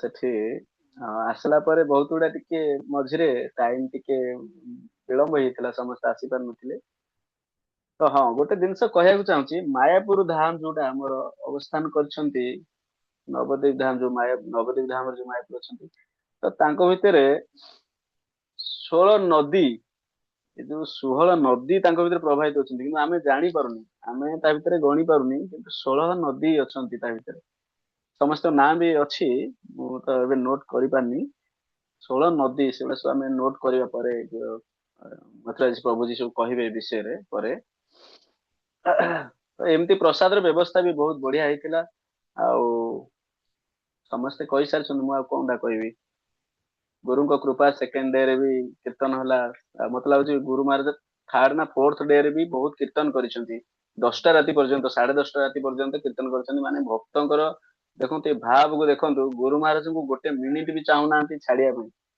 କିନ୍ତୁ କଣ କରିବା ସମୟର ପାବନ୍ଦି ଲାଗି ଯାଉଛି ଗୁରୁ ମହାରାଜ ପଳଉଛନ୍ତି ତ ସେଠି ଭଗବାନ ଦର୍ଶନ ବି ମିଳିଛି ସବୁ ବଢିଆ ବହୁତ ଭଲରେ ହେଇଛି ଏ ବର୍ଷ କିଛି ଅସୁବିଧା ହେଇନି ଯଦିଓ ଆସିଲା ପରେ ଆମର ଟିକେ ଟିକେ ପ୍ରୋବ୍ଲେମ ଆସିଛି କିନ୍ତୁ ସେଇଟା ପ୍ରୋବ୍ଲେମ ନୁହେଁ ଏସବୁ ତ ଭୌତିକ ଦୃଷ୍ଟିର ପ୍ରୋବ୍ଲେମ ଗୁଡା ଥାଏ ଏଇଟା ଆସିବ କିନ୍ତୁ ଆମକୁ ଏ ପ୍ରୋବ୍ଲେମକୁ ନ ଦେଖିକି ସାଇଡ କରିକି ଆମ ପ୍ରୋବ୍ଲେମ ଟା ଯୋଉଟା ମଝିରେ ଅଛି ପ୍ରତି ମିନିଟରେ ଆସୁଛି ଭାବନା ଯୋଉଟା ସେଇଟାକୁ ଆମେ କେମିତି ଆ କହନ୍ତିନି ସେଇଟାକୁ ଆମେ କାଢିବା ସେଇଟା କେମିତି ବାହାର କରିବା ହୃଦୟରୁ ଆଉ ଗୁରୁ ମିଳିଲେଣି ଗୁରୁଙ୍କ ପାଇଁ ଆମେ କିଛି କରିବା ପ୍ରଭୁପାଦଙ୍କ ପାଇଁ କିଛି କରିବା ଏଇ ସବୁ ଜିନିଷ ଟିକେ ମତେ ଏବେ ଗୁରୁ ପାଦାଶ୍ରୟ ପରେ ଟିକେ ଅନୁଭବ ହଉଛି ବାକି ଆମର ତ ଅଛନ୍ତି କାଉନସିଲର ଅଛନ୍ତି ଆମର ବିଲମ ପ୍ରଭୁ ଅଛନ୍ତି ଆମର ମେନ ଲୋକ ଏଇଠି ଅଛନ୍ତି ସାମ୍ନାରେ କାରଣ୍ଡି ପ୍ରଭୁ ସେ ତ ସବୁ ଅଛନ୍ତି ଆମ ଆଡଜଷ୍ଟମେଣ୍ଟ କରଉଛନ୍ତି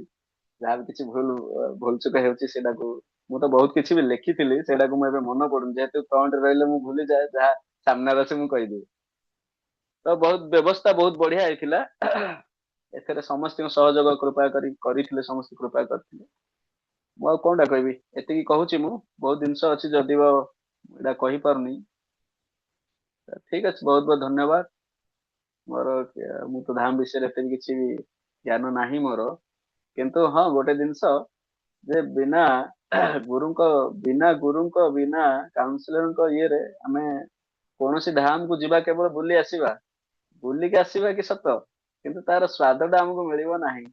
କାରଣ ଏଠି ପଇସା ଦେଲେ ସବୁ କିଛି ମିଳିପାରୁଛି, କିନ୍ତୁ ଏ ଯୋଉ ଭକ୍ତି ଭାବ, ଏ ଯୋଉ ଆମର ଭଗବାନଙ୍କର ଗୁଣ ବିଷୟରେ ଏଗୁଡା ସବୁ ପଇସାରେ ଆମେ ଜାଣିପାରିବା ନାହିଁ।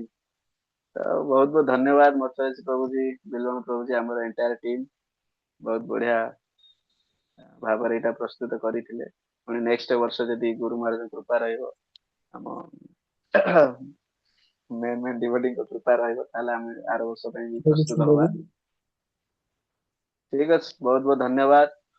କିଛି ତ୍ରୁଟି ହେଇଥିବ ତ କ୍ଷମା କରିବେ। ବାଞ୍ଛା କଲ୍ପତରୁର୍ଭ୍ୟଶ୍ଚ କୃପା ସିନ୍ଧୁଭ୍ୟେବ च पतितानां पावनेभ्यो वैष्णवेभ्यो नमो नमः। अनंत कोटि वैष्णव भक्तवृंद की जय, समस्त उपस्थित भक्तवृंद की जय। ଜୟପ୍ରକାଶ हरे ବାବୁ, ମୁଁ कृष्ण। ଗୋଟେ ମିନିଟ୍ ସୁରେଶ ପ୍ରଭୁଙ୍କ ଉପରେ ଟିକେ ଆଜ୍ଞା କହିବାକୁ ପ୍ରଭୁଜୀ, ଚାହୁଁ। ଆଜ୍ଞା ଆଜ୍ଞା ଆଜ୍ଞା। ସୁରେଶ ପ୍ରଭୁ ତ ବହୁତ ସୁନ୍ଦର ଭାବରେ କହିଲେ। ସିଏ ଏତେ ମାନେ କୁହନ୍ତି, ଯାହାର ଟିକେ ଠିକ ଚେତନା ଥିବ, ସିଏ ସେ ଧାମର ପରିବେଶ ଓ ତାର ଗୁଣ, ତାକୁ ସେ ବିଶ୍ଳେଷଣ ଭାବରେ ସେ ଭଲ ମାନେ କହିପାରିବ, ଆଉ ତାର ବାସ୍ତବିକ ଭାବକୁ ହୃଦୟଙ୍ଗମ କରି ତାକୁ ମାନେ ଅନ୍ୟ ଡିଭୋଟି ମାନଙ୍କୁ ସେଇଭଳିଆ ଆସ୍ୱାଦନ କରିପାରିବ। ସେଇଭଳି ଭାବରେ ସୁରେଶ ପ୍ରଭୁ ବହୁତ ଭଲ ଭାବରେ କହିଲେ। ମୁଁ ବି ତାଙ୍କ ସହିତ ଯାଇକି ବି ଏତେ ଧାମର ମାନେ ଆନନ୍ଦକୁ ସାଉଣ୍ଟି ପାରିନି। ଆଉ ଯୋଉ ସୁରେଶ ପ୍ରଭୁ ଗୋଟେ କଥା କହିଲେ, କାଳିନ୍ଦୀ ପ୍ରଭୁଙ୍କର କିଛି ତାଙ୍କର ସାହାଯ୍ୟରେ ଆମେ କିଛି ଉପକୃତ ହଉଛୁ, ସେଇଟା ବାସ୍ତବିକରେ ପୁରା ମିଛ କଥା। ସେମିତି ମୋର କିଛି ନାହିଁ। ସେ ତାଙ୍କର ଆଚ୍ଛା ମନ୍ତ୍ରଦେଶ ପ୍ରଭୁ ଠିକ ଅଛି। ବିଲଙ୍କର ଅଶେଷ ଅଶେଷ କୃପା।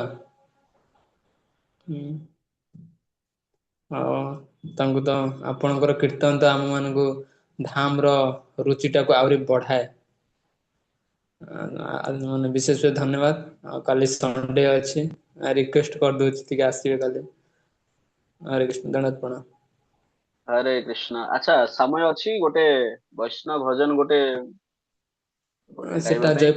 ଆଜ୍ଞା ଜୟପ୍ରକାଶ ପ୍ରଭୁଜୀ, ଆପଣ ବୈଷ୍ଣବ ଭଜନ ଟା ଗାଇ ଦିଅନ୍ତୁ, କନକ୍ଲୁଡ କରିବା ଆଉ। ଆଉ ତ କାଲି ଆଚ୍ଛା, ହଉ। କାଲି ମତେ ସମସ୍ତ ପାଖରେ କାଲି ସମୟ ମତେ ଅଛି ତ? 10 ମିନିଟ ଭିତରେ, 10 ମିନିଟ ଆଜ୍ଞା ସମୟ ଆଜ୍ଞା ନେବି। ଆଜ୍ଞା ଆଜ୍ଞା ପ୍ରଭୁଜୀ। ଠିକ ଅଛି, ଆଉ ବହୁତ ବହୁତ ମଥୁରେଶ ପ୍ରଭୁଜୀ ଧନ୍ୟବାଦ। କାଲି ଆଗୁଆ ପ୍ରଭୁଜୀ ଜଣେଇ ଦେବାକୁ ଚାହେଁ, କାଲି ମଥୁରେଶ ପ୍ରଭୁଜୀଙ୍କର ଅଛି, ତ ସେ ପ୍ରଭୁଜୀ ବହୁତ ମାନେ ଇଏ ଏକ୍ସପ୍ଲାନେସନ କରି କହିବେ।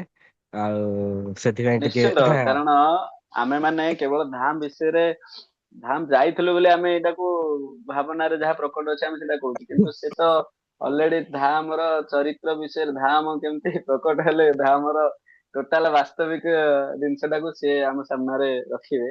ଆଉ ଏଇଟା ଶୁଣିବା ବହୁତ ଧାମରକୁ ଯିବା, ଧାମ ଆଉ ନାମ ଏଇ ସବୁ ଯିଏ ଶୁଣୁଛନ୍ତି, ଯିଏ ଶୁଣଉଛନ୍ତି, ସେ ବହୁତ ଉପକୃତ ସମସ୍ତେ ହୁଅନ୍ତି। ଏଥିରେ କିଛି ଭାବିବାର ବି ନାହିଁ। ବହୁତ ବହୁତ ଧନ୍ୟବାଦ। ମୁଁ 10 ମିନିଟ ନାହିଁ, 5 ମିନିଟ ଭିତରେ ସରିଯିବ। ଆମେ ଶୁଣିବା, ଧ୍ୟାନ ପୂର୍ବକ ଶୁଣନ୍ତୁ, ବହୁତ ବଢିଆ ଲାଗିବ। ଯେହେତୁ ମୋର ଗଳା ଶୁଖି ଯାଇଛି, ଟିକେ ଖରାପ ଅଛି ଦେହଟା। ଏଇଟା ଆମର ଭକ୍ତି ବିନୋଦ ଠାକୁର ଲେଖିଛନ୍ତି, ଶିଲ ଭକ୍ତି ବିନୋଦ ଠାକୁର ଏଇଟାକୁ ନିଜେ। ଆମର ଏଇଟା ସଙ୍ଗୀତ ମାଧ୍ୟମରେ ନାହିଁ, ଏଇଟା ତାଙ୍କର ଅଙ୍ଗେ ଯୋଉଟା ନିଭେଇଥିବା ତାଙ୍କର ଜୀବନ ଶୈଳୀ ଭିତରେ ସେଇଟାକୁ କରିଛନ୍ତି, କିନ୍ତୁ ଆମେ ଏଇଟାକୁ ସଙ୍ଗୀତ ଆକାରରେ ଏଇଟା ହେଇଛି, ଆମେ ନବା। ଏଇଟାକୁ ଆମର ସେଦିନ ଗାଇଥିଲେ ପରମ ପୂଜ୍ୟ ହଳଧର ସ୍ୱାଇଁ ମହାରାଜ, କିନ୍ତୁ ଏଇଟାକୁ ମୁଁ ଧୀରେ ଧୀରେ କାଟି କୁଟିକି ଏଟାକୁ ଲେଖିଛି, ମାନେ ଯୋଉଟା କି ଏଇଟା ମିଳିବେନି ମତେ କାହିଁ ଲାଗୁଛି। ଏଇଟା ଗୁଗଲରେ ମୁଁ ସର୍ଚ୍ଚ କରିଥିଲି ଯେ ମିଳିନଥିଲେ, ବୈଷ୍ଣବ ସଦସ୍ୟ ଭିତରେ ମିଳିନଥିଲେ। ଏଟାକୁ ମୁଁ ଗାଉଛି। ମିଛେ ମାୟା ଭାସେ ସଂସାର ସାଗରେ, ମିଛେ ମାୟା ଭାସେ ସଂସାର ସଂସାର ସାଗରେ, ସାଗରେ ପଡ଼ିଆছিলাম আমি, পড়িয়াছে পড়িয়াছিলাম নাম আমি আমি, করুণা করিয়া দিয়া পদ ছায়া, করুণা করুণা করিয়া করি দিয়া দিয়া পদ পদ ছায়া, ছায়া আমারে তরিল তুমি। আমারে আমারে তরিলা তারিলা তুমি। শুন শুন বৈষ্ণব ঠাকুর, শুন শুন শোনা শোনা বৈষ্ণব বৈষ্ণব ঠাকুর, ঠাকুরা, তোমার চরণে সঁপিয়াছি মাথা, তোমার তোমার চরণে চরণে শান্তি সঁপিয়াছি ଅଛି মাথা, মাথা। মোর দুঃখ কর দূর, মোর মোরা দুঃখ দুଃଖ କର କର ଦୂର, ଦୂର। ଜଟିର ଜାତିର ଗୌରବ କେବଳ ରୌରଭ, ଜାତିର ଜାତିର ଗୌରଭ ଗୌରବ କେବଳ କେବଳ ରୌରଭ, ରବ। विद्या से अविद्या काल, विद्या से विद्या से अविद्या अविद्या काल। काल, सुन सुन वैष्णव ठाकुर, सुन सुन सुना सुना वैष्णव वैष्णव ठाकुर, ठाकुर। शोधिया আমায় নিতাই চরণে, শোধিয়া तुझिया আমায় माए নিতাই निताई চরণে, चरणे। संपहे जाऊक ज्वल, संपहे रहे जाऊक जाऊ ज्वल, बोला তোমার কৃপায়া আমার জিভায়, তোমার तुम्हारा কৃপায়া कृपाया हमारा আমার জিভায়, निभाया। পুরুক युगल नाम, पुरुक युगल पुरगल नाम नाम, कहे कालिदास আমার হৃদয়ে, कहे कहे कालिदास कालिदास আমার हमारा হৃদয়ে, हृदय। कहे कालिदास আমার হৃদয়ে, कहे कहे कालिदास कालिदास আমার हमारा হৃদয়ে, हृदय। যাউক শ্রী রাধা শ্যাম, যাউক শ্রী जाऊक রাধা राधा श्याम। শ্যাম, जागुक श्री राधा श्याम, सुना जागो सुना वैष्णव ठाकुर, सुना सुना सोना वैष्णव वैष्णव ठाकुर, ठाकुर। मिछ माया भासे संसार सागरे, मिछ मिछ माया माया भासे भासे संसार संसार सागरे, सागरे।